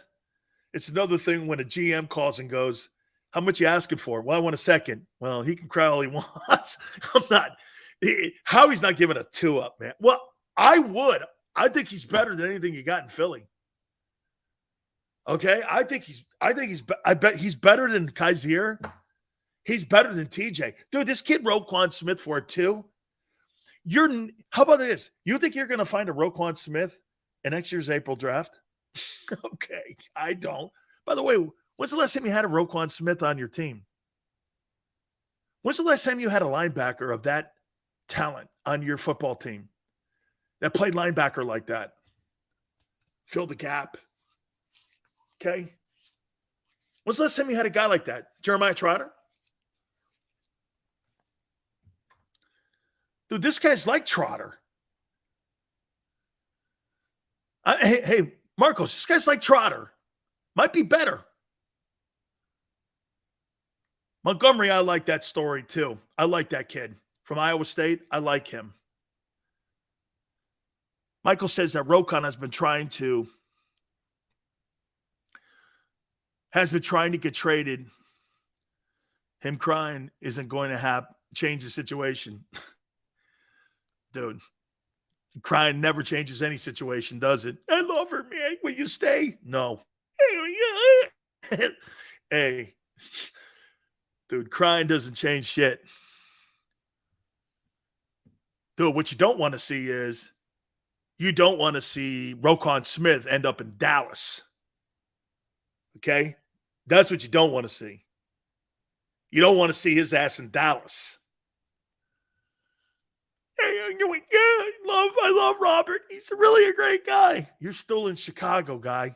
I know. That's why I'm really crying. Why do you think Roquan Smith's crying? Because Robert Quinn left or because he's still in Chicago? I say it's because he's still in Chicago. Robert's gone. Oh, yeah, I know. Oh, man. Yeah, because he's left alone in Chicago. I am until Monday? Okay. Why are you crying? Well, Robert Quinn's gone. Is that why you're crying? Kind of. Well, why else are you upset? Oh, because I'm the only one left. Okay, Khalil Mack's gone. Robert Quinn's gone. I'm still here. Fuck. I'd be crying too. Holy cow. Hey, Leo, you nailed it. Yeah, You're making $13 million. I know. How's that direct deposit affecting you? I don't know. I haven't checked. I'm crying over Robert Quinn. I don't think so. Hey, crying when your direct deposit doesn't work. Or like Big Sills when his Venmo doesn't. Oh, Xander!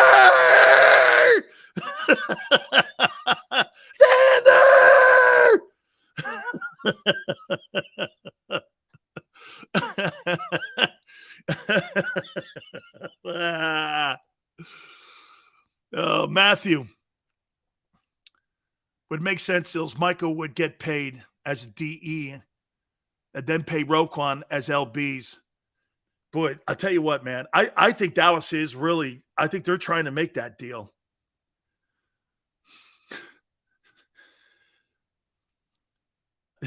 You should hear Big Sills crying. I like Robert Quinn on payday. Dan, would you rather have Hunt or Montgomery? Oh, Kareem Hunt all night. Matthew, a little bit of room for Kareem Hunt. They'd have to restructure some contracts and do some guarantees, but they could probably make that work. With incentives, he's around 5.5. And right now, I think the Eagles are around 3.5 right now under the cap. You could make that work. You'd have to restructure maybe Slay's deal.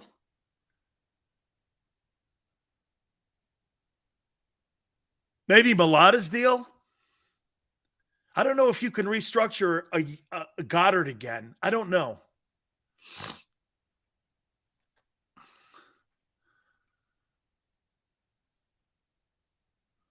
We need to trade for a running back in free agent market, Nick. I think you could draft one. I think you could draft a running back, keep him on a rookie contract, and I think you'll be okay. Hey, I could see the Patriots making a move for Brian Burns. But then again, man, they let Chandler Jones go a couple of years back, right? I mean, they let Chandler walk out the building. How do you let a guy like that? He's another 100-sack career guy. Hunt is a $6 million cap hit for 1 year. Marina, I think he's 5.5 with it, 1.3 base. And in incentives, I think it puts him at 5.7, 5.6, some shit like that.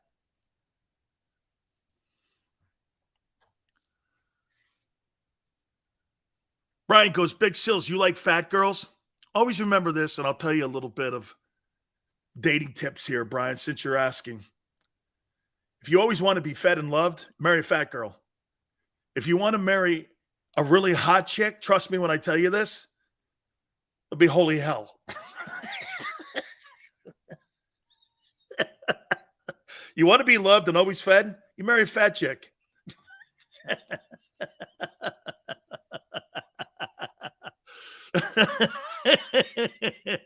Xander's young. Xander's young. He goes, fat chicks don't cut it for me. It's okay, Xander. When I'm 22, I got you, brother. It's all good, babe. Hey. Oh, good to be 22 again. Edge was a great move. Really was. Richie goes, hope Sileo's wife's not watching. She knows I'm dead anyway. I've been married 33 years. What is she going to do? Peanut butter and jelly tonight? Been there. Hey, been there. Been there. Okay? I always tell my daughter this one too, just so you know and keep it score. By the way, we got a whole ton of stuff yet. Holy cow, I'm past the post here.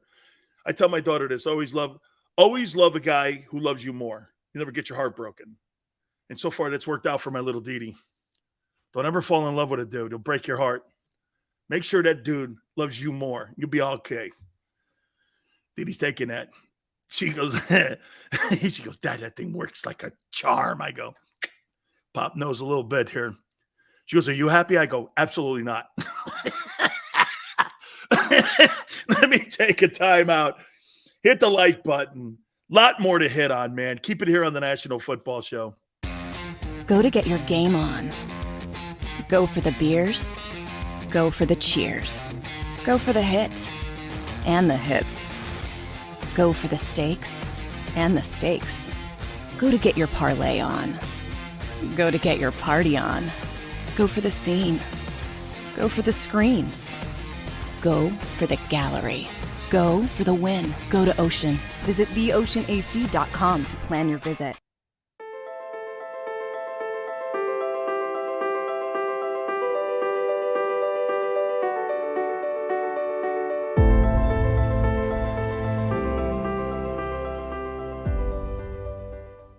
Welcome to Pond League Hockey. we've helped over 100,000 injured and disabled workers obtain benefits, as well as some of the biggest settlements in the state. If you've been injured at work, give Pond Lehocky a call.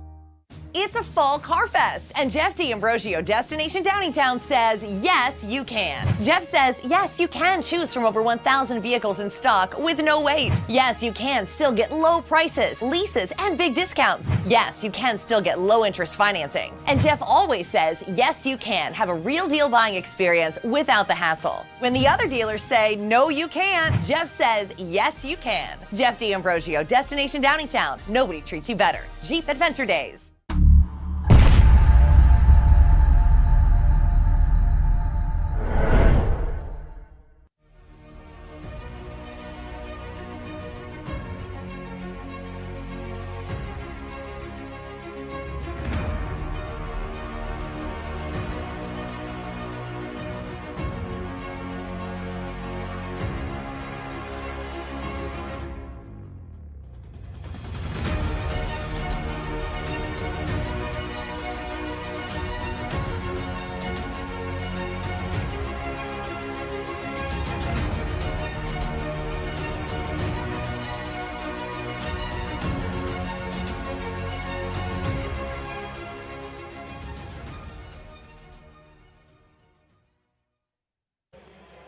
Let's go 200 JetX Sluggo. Over the last 17 years, we've built a reputation of growing award-winning teams across the country.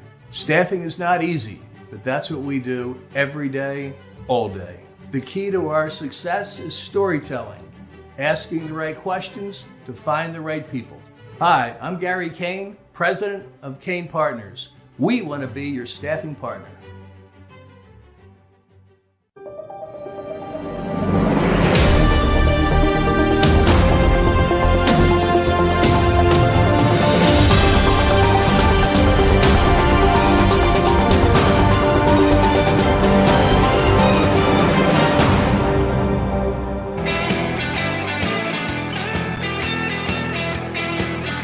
Welcome back. National Football Show. It's your boy, Big Sills. Please hit the like button.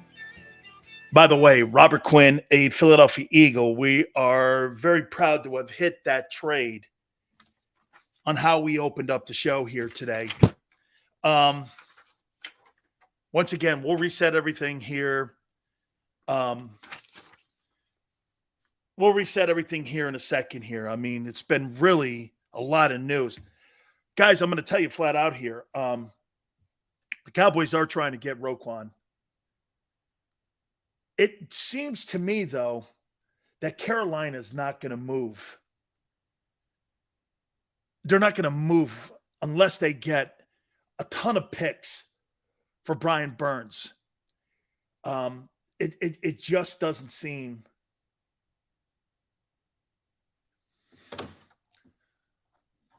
Steven says the Cowboys are very active right now. I think they're trying to get a safety too. They don't need any help. Hunt's not going to be in the mix. Roquan Smith, Burns, and I'll tell you what too, something else to keep an eye on. The Cowboys might get Chubb from Denver. So would you rather have Chubb or Quinn? I'd rather have Chubb. Chubb's a better player today, I think, in their careers. Underperforming, though, this year is that whole entire Bronco defense is achieved. But, and by the way, Robert Quinn's a fine ball player. This guy can make an impact. I think he's, how about this? So you know, I think he is going to make an impact. But Bradley Chubb is, that's who the Cowboys, see, the Cowboys know this. You can't let Howie be making moves here and then not do anything. Let's be candid here. The Cowboy offense needs help. Their defense not so much necessarily needs the help, but they're winning ball games defensively. If I'm the Cowboys, Claypool makes sense to get on the other side of CeeDee Lamb. Hey, look, Tony Pollard is a good back. Zeke's not. I would try to get another wide receiver if I'm Dallas. See, this is a chess game that you guys have to keep playing here with one another. Hey, by the way, guess who now has become part of the conversation and the party here on keeping up with the Joneses? The Giants. Giants may get into a conversation where, get this, and I'm not saying they'll get a running back, but do they add Brian Burns to the mix? Do they add Roquan Smith?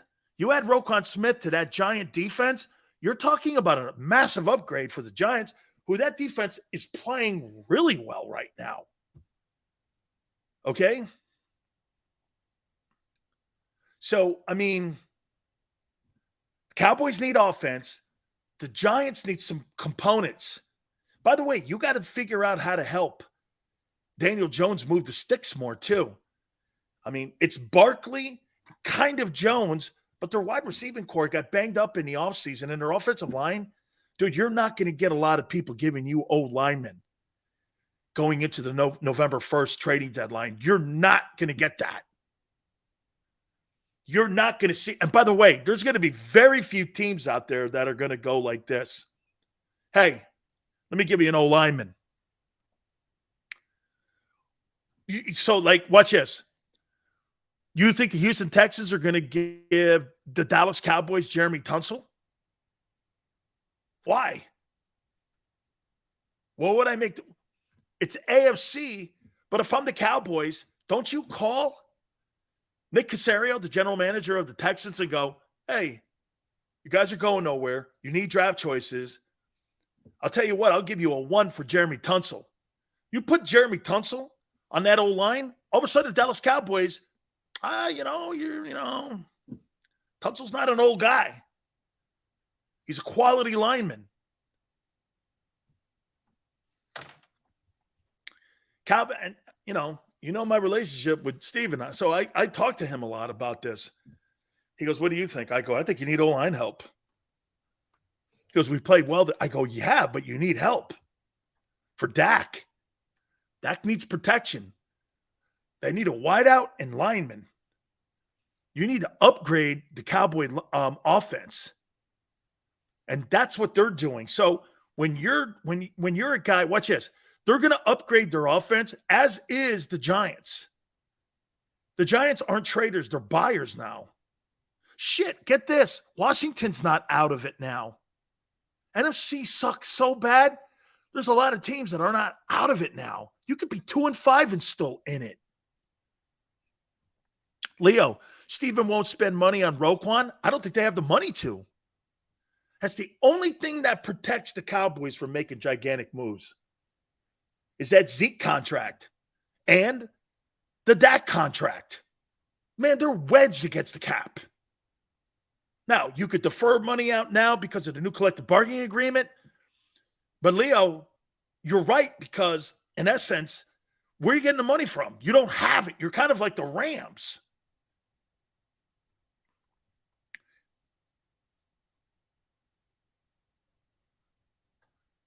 Dude, the Eagles have made,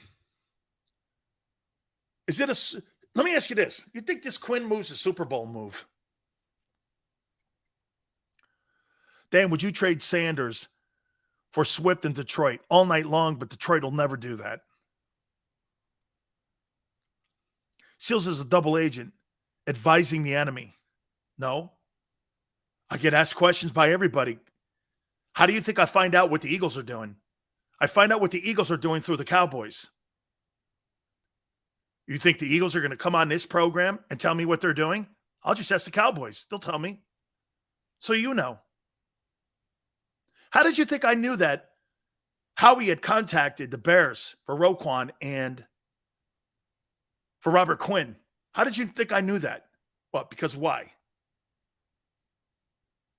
How did you think I found out that the Eagles contacted the Carolina Panthers, first for Burns, then for Christian McCaffrey? Thank you, Gil. Big Seals is sensitive. Jeremiah, did we get Quinn? Day late and $1 short, brother, but welcome to the party. Steven, yes, Dak's contract is huge. Thank you, Gil. You think this is a Super Bowl move? Thank you, Chris.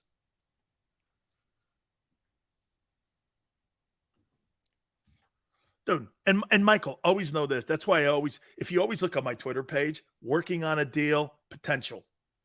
You never see me say, it's a for sure thing. Because trading, can I tell you what Howie Roseman's style is? Can I tell you that Kevin Colbert told me what Howie's style is? Can I show it to you? When he makes a call to a team, okay, who did he just, okay, he called the Bears. Now, I don't know the new GM. I got to figure another, when he called the Lions, Bob Quinn, the former general manager, was it Bob Quinn that sent Darius Slay to the Eagles? I know Bob Quinn. Here's Howie Roseman. Hey, Bob, how you doing, man? Every general manager in the business knows when Howie goes, hey, man, how you doing? Right? Yeah, good, man. Everything's going good. Just trying to rebuild here, trying to get it done. Howie goes, yeah, man, we're trying to do it too here. Hey, it's curious. One of your guys, Darius Slay. Yeah. I know he's up for a contract, and I know you guys are looking for draft choices, and would you be thinking of move? Now, Bob had made it clear he was trying to move him. Okay. He goes, yeah, man, what do you got? I goes, I just want to see what you think. And Bob was like this. No, you tell me what you think. Yeah. What are you thinking? Because you never want to show your hand. When you're a general manager, you want the other guy because he's fishing for somebody. And Howie's a fisherman. This guy's old man in the sea. Howie's a fisherman. What are you looking at here? No. What's it worth to you? I always thought that was pretty slick by Bob. We're going back on Howie. I go, so what did he say? He goes, I'll put deal up here. I'll put this guy, put this. And so Quinn goes, okay, I think I like it. Horrific move by Bob Quinn. That's why he's no longer the GM there. This guy throws his little spidey webs out. Hey, what are you thinking? No. Every general manager, Kevin Colbert says, oh, he's notorious for this. Hey, man, I really like your guy. What do you think of him? No. What do you think of him? Yeah. He's on our team. We're paying him. We know what we think of him. Okay?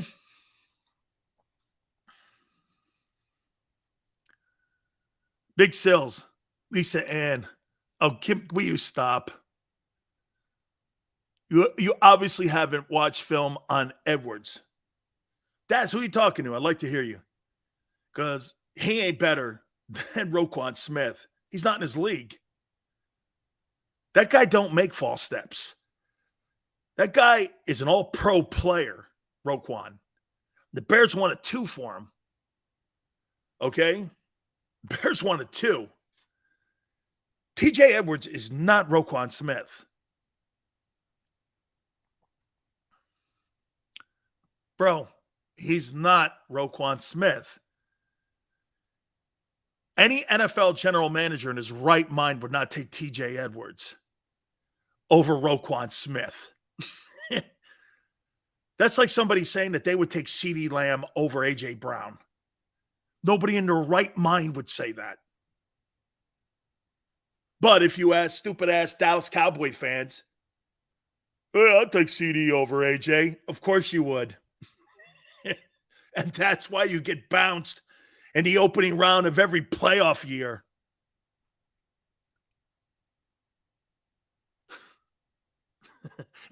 Tank, little skits. I never realized I do. I'm gonna bring it up to my wife.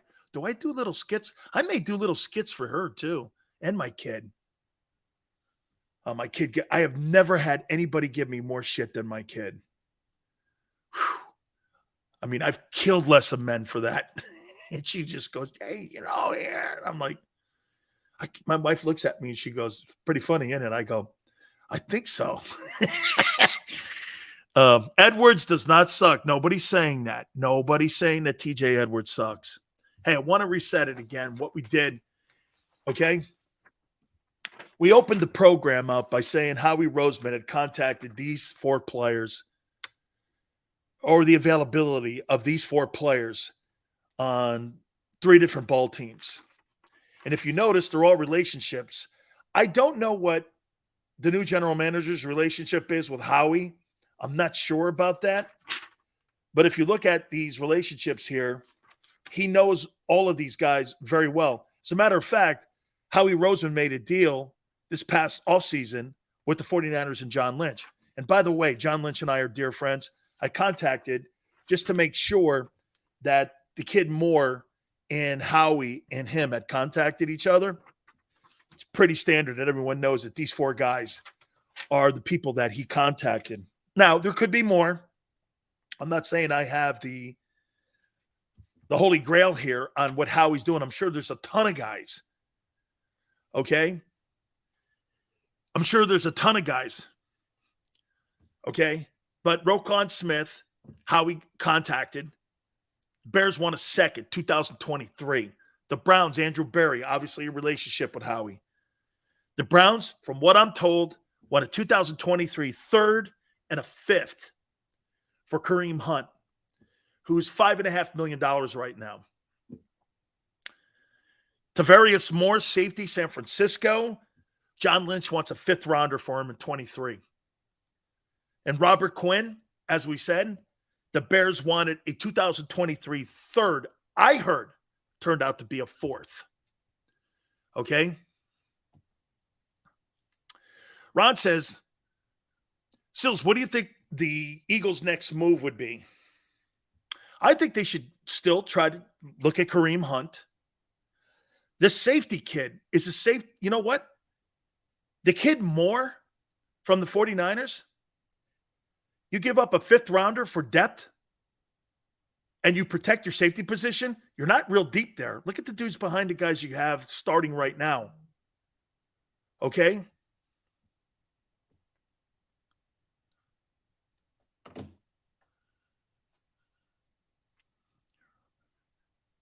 Chris goes, you're off every weekend? Yeah. Still can't work every day, even though I do work every day. Sills, what do you think of us signing Bill Roman out? I think you'd be in trouble. ESPN is saying Quinn is the final piece to a Super Bowl victory. I want to see, that is a 30,000 feet comment. You truly believe ESPN is covering the Eagles or covering the Cowboys? Okay? It's a 30,000-foot comment. Because if they had any intelligence, they would sit here and go like this. Well, what about the defensive coordinator? What about the defensive coordinator?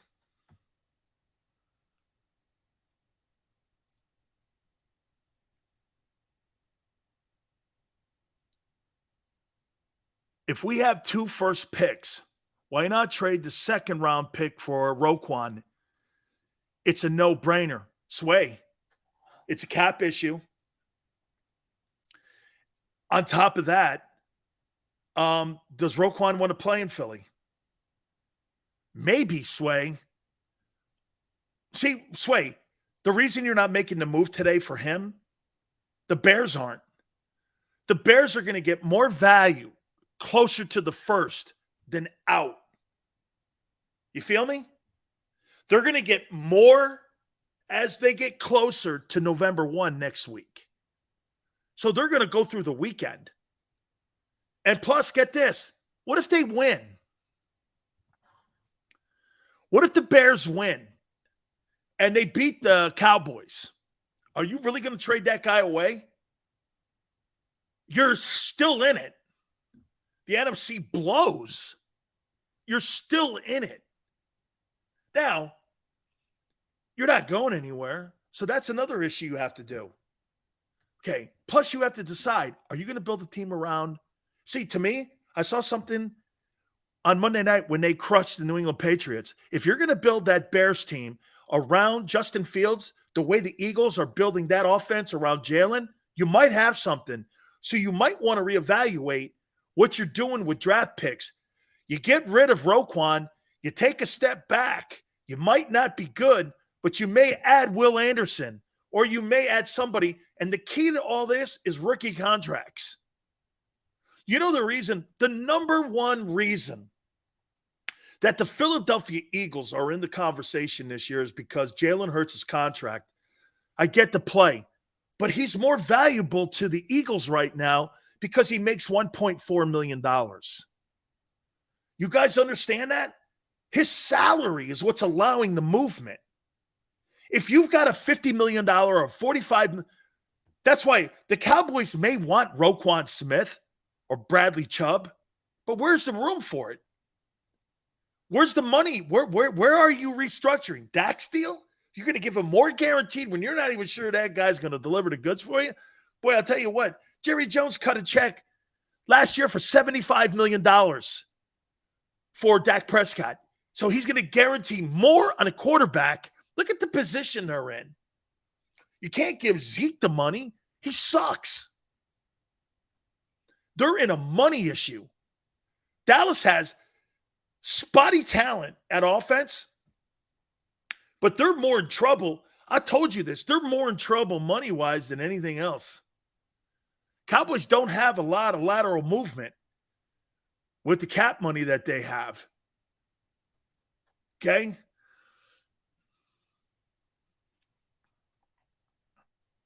Cardell Patterson trade. Zach, I'll look into that. Leo Sills, does Philly stack up against the Bills, and what move would tip the needle if we were to play them in the Super Bowl, who I predicted that would be the Super Bowl, Bills and Eagles? Here's the one thing you don't want to see, Kareem Hunt going to Buffalo. Now, I don't know if Cleveland would do that, trade Kareem Hunt into the conference to make the Bills better. I mean, you're trying to catch the Bills and the Chiefs. Why would you push that out further? You put Kareem Hunt on the Bills, that's a scary thought, because then Josh Allen doesn't have to run like that. Stephen goes, would you trade the 32nd and 3rd of 2023 for Kamara all night? Dude, you put Kamara on the Eagles, you're in the room with the Bills. Kamara puts you in the room with the Bills. Kareem Hunt knocks on the door with the Bills. By the way, I'll tell you this. Maybe you don't agree, but if you get Kareem Hunt, I think you beat the Chiefs. I think you're better than the Chiefs. If you get Kareem Hunt, I think you're knocking on the door with the Bills. And God forbid, Quinn turns out to put up 9 sacks. If Quinn gets 9 sacks, the Eagles will dominate everybody the rest of the way out. They may not lose a game. Who would have thunk that? Eagles might be playing destiny in history. Undefeated Philadelphia Eagles were 2 years ago, you won 4 ball games. You were under a shitty contract with Carson Wentz, and you had a second-round quarterback no one wanted in Philly. And now you're talking about undefeated, playing the Bills for the Super Bowl. I don't know about you, and I don't want to get ahead of myself, like Merrill says, that's quite a story. Something your owner might want to put a movie to.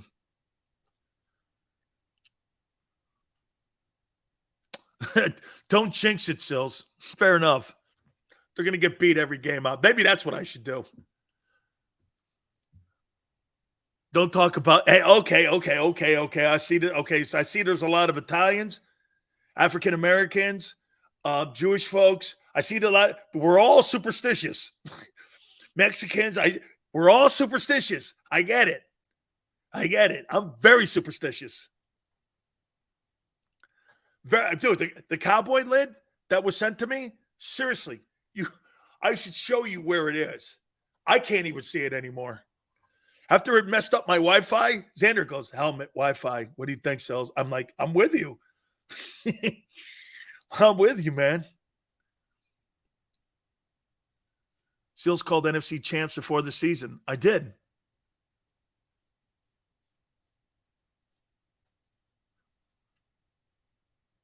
Thank you, Jack.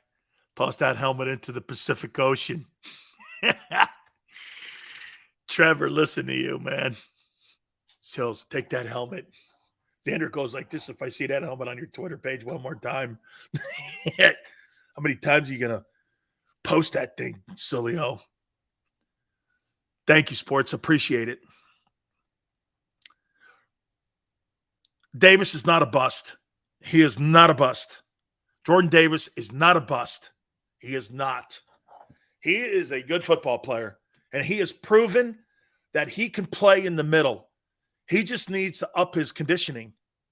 Ain't like college anymore, man, where you could take 15 plays off. This guy's like, hey, by the way, Jerome took plays off. Used to drive me nuts. Jerome Brown is a lot like Jordan Davis. They take plays off. But there's going to be plays in a game where you shake your head and go, Jesus, Grimey, man. They make these sensational splash plays, and it shows you how good they are. Like me, watch this. I would outperform Jerome Brown every single game. I did. There wasn't a game that I ever played in where he had more tackles than me. But I'll tell you what, you watch him in a game, and he put these splash plays together, you shake your head and go, fuck, man, I can't do that. I can't do that. He just like, he takes the guard and throws him on his head, and he catches me shaking his head, and he start laughing. He goes, what? I go, you know what, man, I work my ass off all goddamn game. And you know what you're doing, man? You come up and you kill the guy. You have 3 sacks on 3 plays, and now the game's over. And he goes like this. He just start laughing. I'd be like, man, excuse me, God. Taking the Lord's name in vain. I apologize. Jesus Christ. Thank you, maniac. Don't worry. My aunt will remind me. Seals, what would you give up for Roquan? Jesse, I would totally give up a second rounder, what they want. Okay? I would totally give up a second rounder. Jack says Jerome Brown is one of the best DTs in NFL history. Absolute freak. And one of my dearest friends. Davis and Quinn together can make a scary sub package. God, look at the rotation that they have. Look at the rotation they have now. Davis could be our Warren Sapp. I don't think he has. Oh, well. He's as fast as Sapp. I think Warren's a better pass rusher. Warren had 16 and a half sacks one year at a defensive tackle position with the Bucs. Jordan Davis is never going to have 16 sacks. Okay? I mean, Sapp had like 16 and a half sacks, 13, 14 sacks. Okay? You've never had a defensive tackle in your entire history of your team ever get 14 and a half sacks. Reggie's an end. Reggie was spectacular. I think Reggie had 21 sacks one year in like 12 games when he came over from the USFL. Absolute freak show. Davis is bigger than Sapp. Warren's about 6'2", 305. And Jordan's like 6'6". Xander told me when he saw him at the Maxwell Awards that JAKIB puts on each and every single year, he couldn't believe the size of the guy. 6'6", 6'7". Was an absolute freak show. Yes, 215, Sapp and Donald, probably the best 3 techniques in NFL history. I know people will say the guy from Minnesota was a pretty good defensive technique, but he was never the defensive player of the year like Sapp and Donald were. Okay?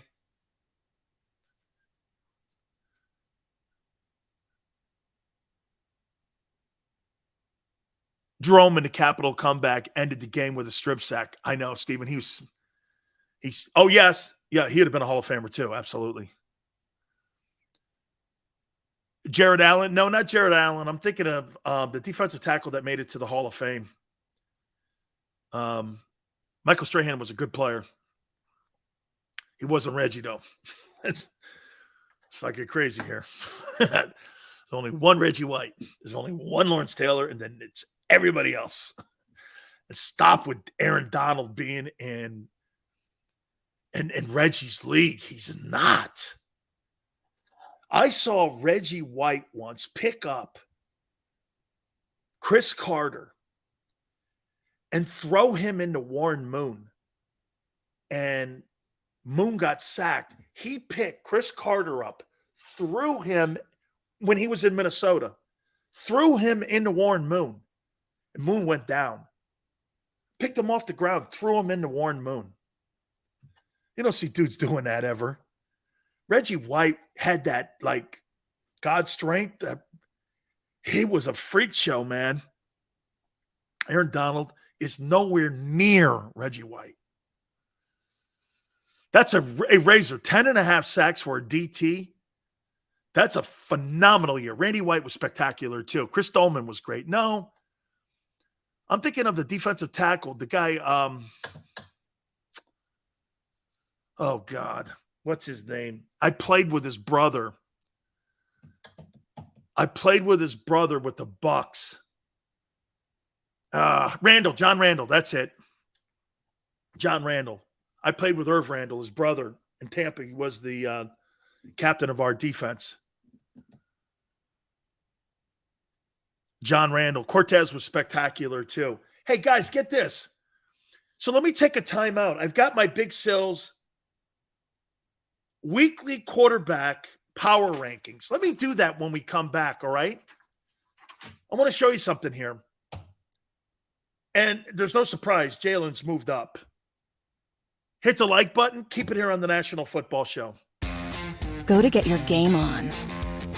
Go for the beers. Go for the cheers. Go for the hit and the hits. Go for the stakes and the stakes. Go to get your parlay on. Go to get your party on. Go for the scene. Go for the screens. Go for the gallery. Go for the win. Go to Ocean. Visit theoceanac.com to plan your visit.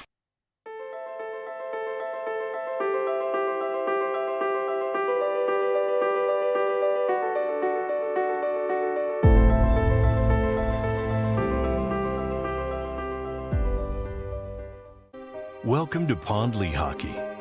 We've helped over 100,000 injured and disabled workers obtain benefits, as well as some of the biggest settlements in the state. If you've been injured at work, give Pond Lee Hockey a call.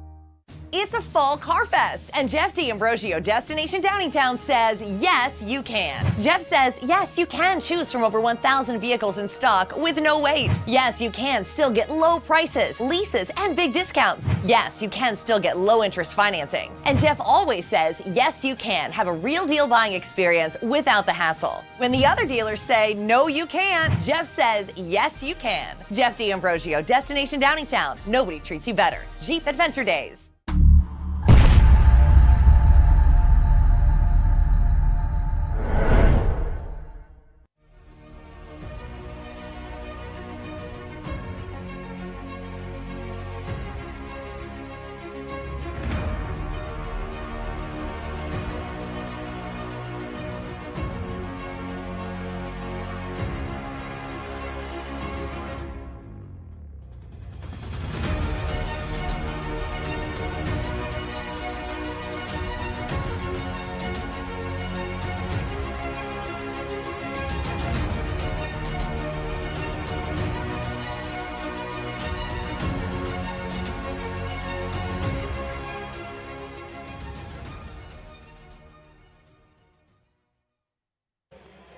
Let's go 200 JetX Sluggo. Over the last 17 years, we've built a reputation of growing award-winning teams across the country. Staffing is not easy, but that's what we do every day, all day. The key to our success is storytelling, asking the right questions to find the right people. Hi, I'm Gary Kane, president of Kane Partners. We want to be your staffing partner.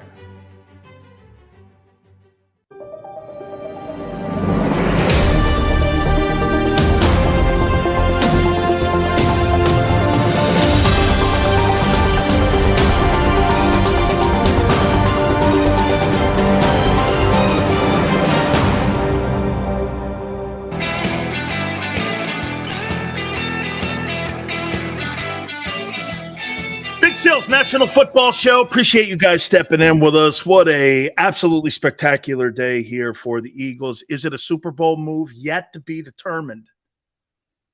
Let's see how it works on the field Sunday versus the Steelers. Boy, I'll tell you what, too, that old line that they have in Pittsburgh, I don't know. Hey, how about Mike Tomlin throwing kudos out to Jalen? Okay? I mean, he just admires him so much and his hard work and all the stuff that he's put into this year to prepare himself for the upcoming season. Man, when you got Mike Tomlin throwing kudos at you like that, every single week that he gets in front of a camera with an opposing coach watching him on film, and you hear the accolades these other coaches have for him, especially a guy like Tomlin. I mean, fantastic. Your reputation, you know, you only have one of them. And the reputation that Jalen Hurts is building, he's building it through his hard work. God, who would have ever thought in a time in our country right now when hard work is not part of the equation any longer and people want things given to them, Jalen Hurts is earning a reputation because he's out working people? No wonder people in Philly and around the league love the kid. You know, it always makes you go back and wonder, why didn't Saban? And for the record, I'm not saying Tua's not working hard. Look at what Tagovailoa's done. Hey, by the way, would we not agree? 2 of the 3 Alabama quarterbacks have worked their ass off to get into a position. Tua showing toughness in Miami and Jalen showing leadership in Philly. Maybe he was right on both anyway. Okay? Tremendous. Here is my Big Sales weekly quarterback power rankings.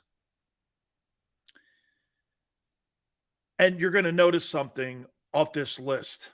By the way, there's no Brady and Rodgers on it. This is who I think right now is playing the best quarterback in the NFL.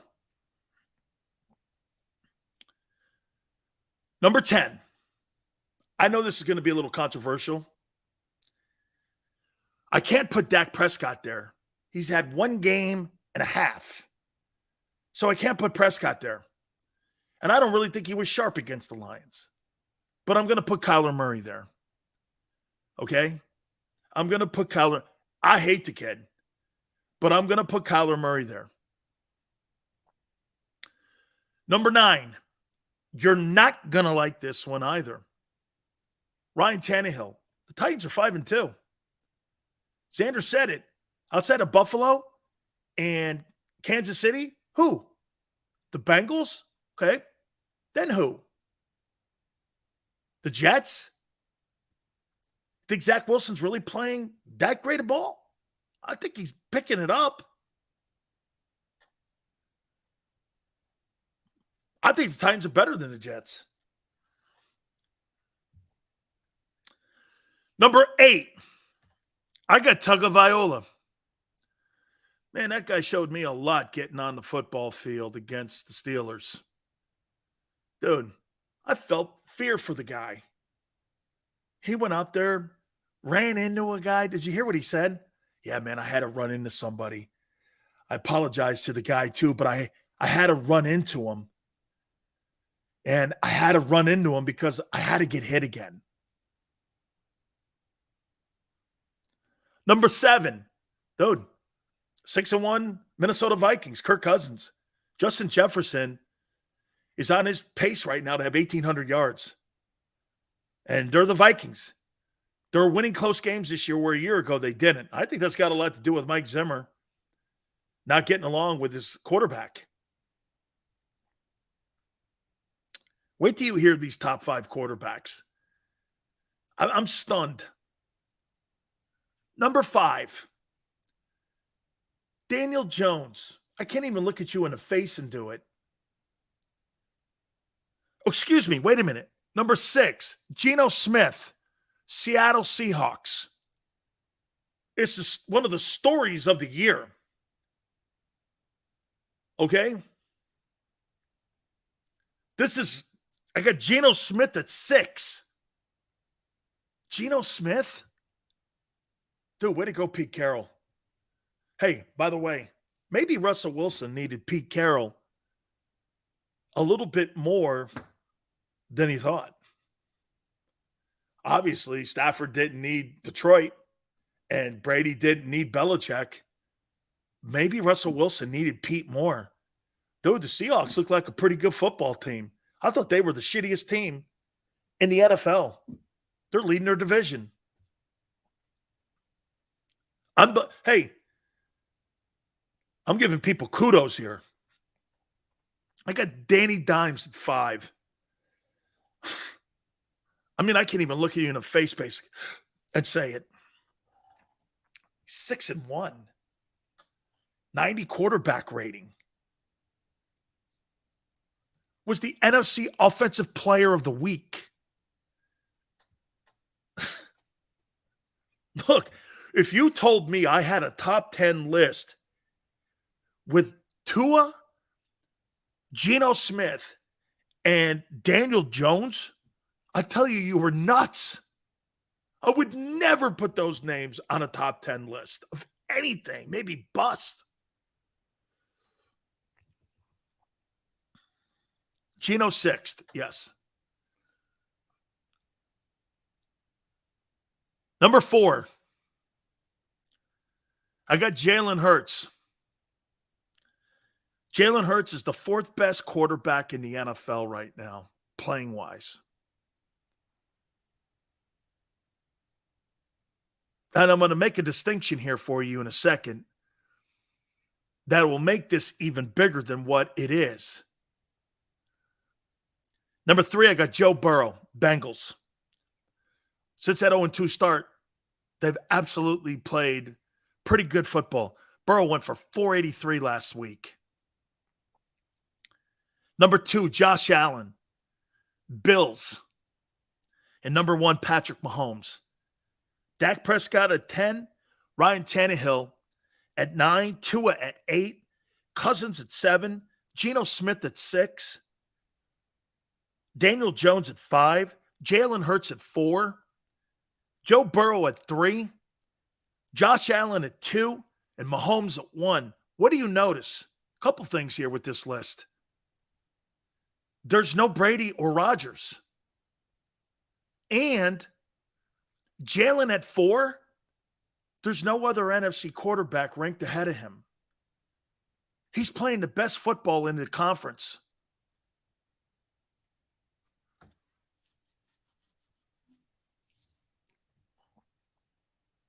He's playing the best football in the conference. Thank you, Brian. Appreciate it, brother. No Brady or Rodgers. Nope. I don't think they're playing well.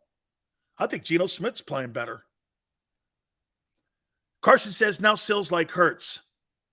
I never not liked him. I just said I don't want that style of play to be my quarterback. Carson, nothing has changed except Jalen's play. Again, Carson's one of those people that want me to continue to shit on Jalen Hurts when he's 6-0 and he's playing the best football of anybody in the conference. I can't do that. It's not true. It's not true. It's not flip-flopping. And I'll tell you why it's not. Hurts is getting better. His play is dictating that, not me. Bro, I'm not a fortune teller. I know we have a ton of them in here, but I'm not a fortune teller. I don't project shit out like that. Well, he's going to do it. Well, I'm going by what he's doing today. Joshua Jackwagon. Haven't used that one in a bit.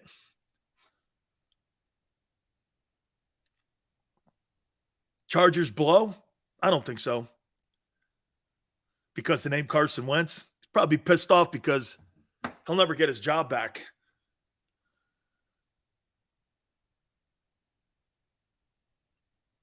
Jets and Giants, are they relevant? I don't. Hey, Steven, I don't know. I don't know. I really don't. I don't know if they're real. I can't buy the Jets, man. Then again, I have a tough time, even if they're good, liking the Jets. Fireman Ed. Hey, the two biggest fans, Xander, the two biggest fans of Jets history, Jody McDonald and Fireman Ed.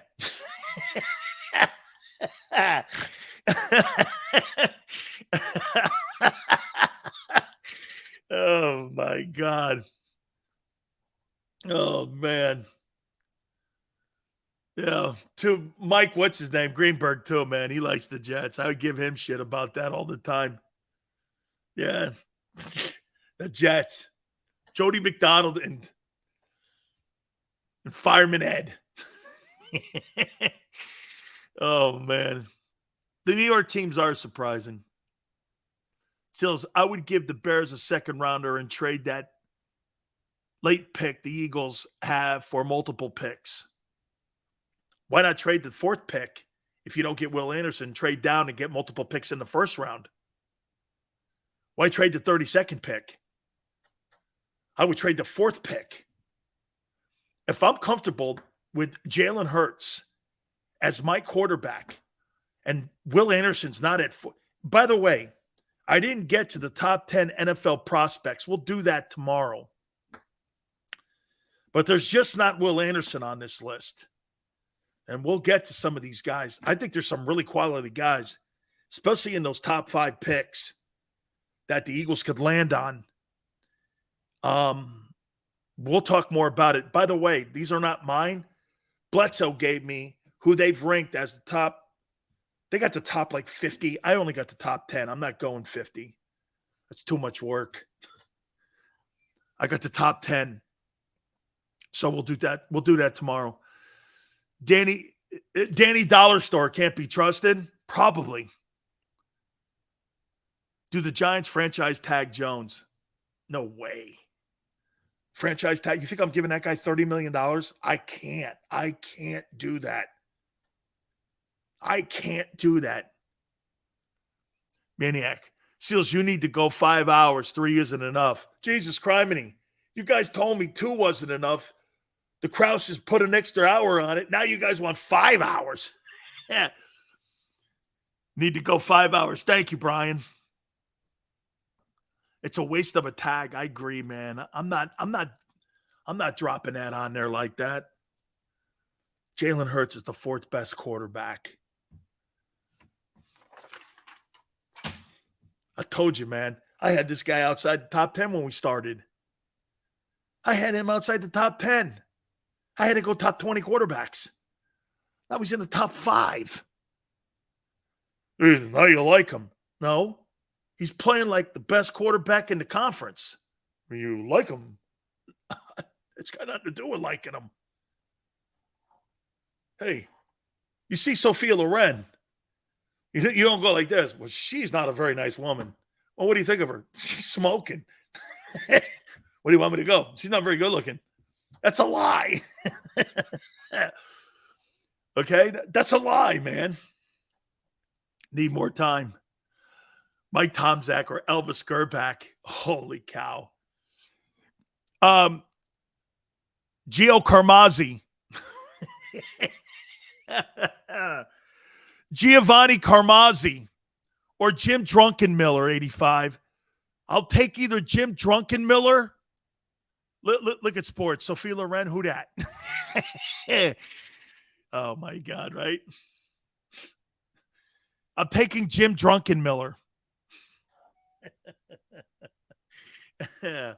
Oh, my God. Guys, you guys have been great. Oh, my God. And by the way, I canned Jason Cole because we had too much good time here. So absolutely great stuff, Xander. We appreciate it. One more time, we're very glad that we landed on the Robert Quinn trade that Howie made with the Bears. All that stuff is over there at JAKIB Sports. Till then, we appreciate it. We'll see you tomorrow, 3 to 6 Eastern time. We'll see you on the flip side.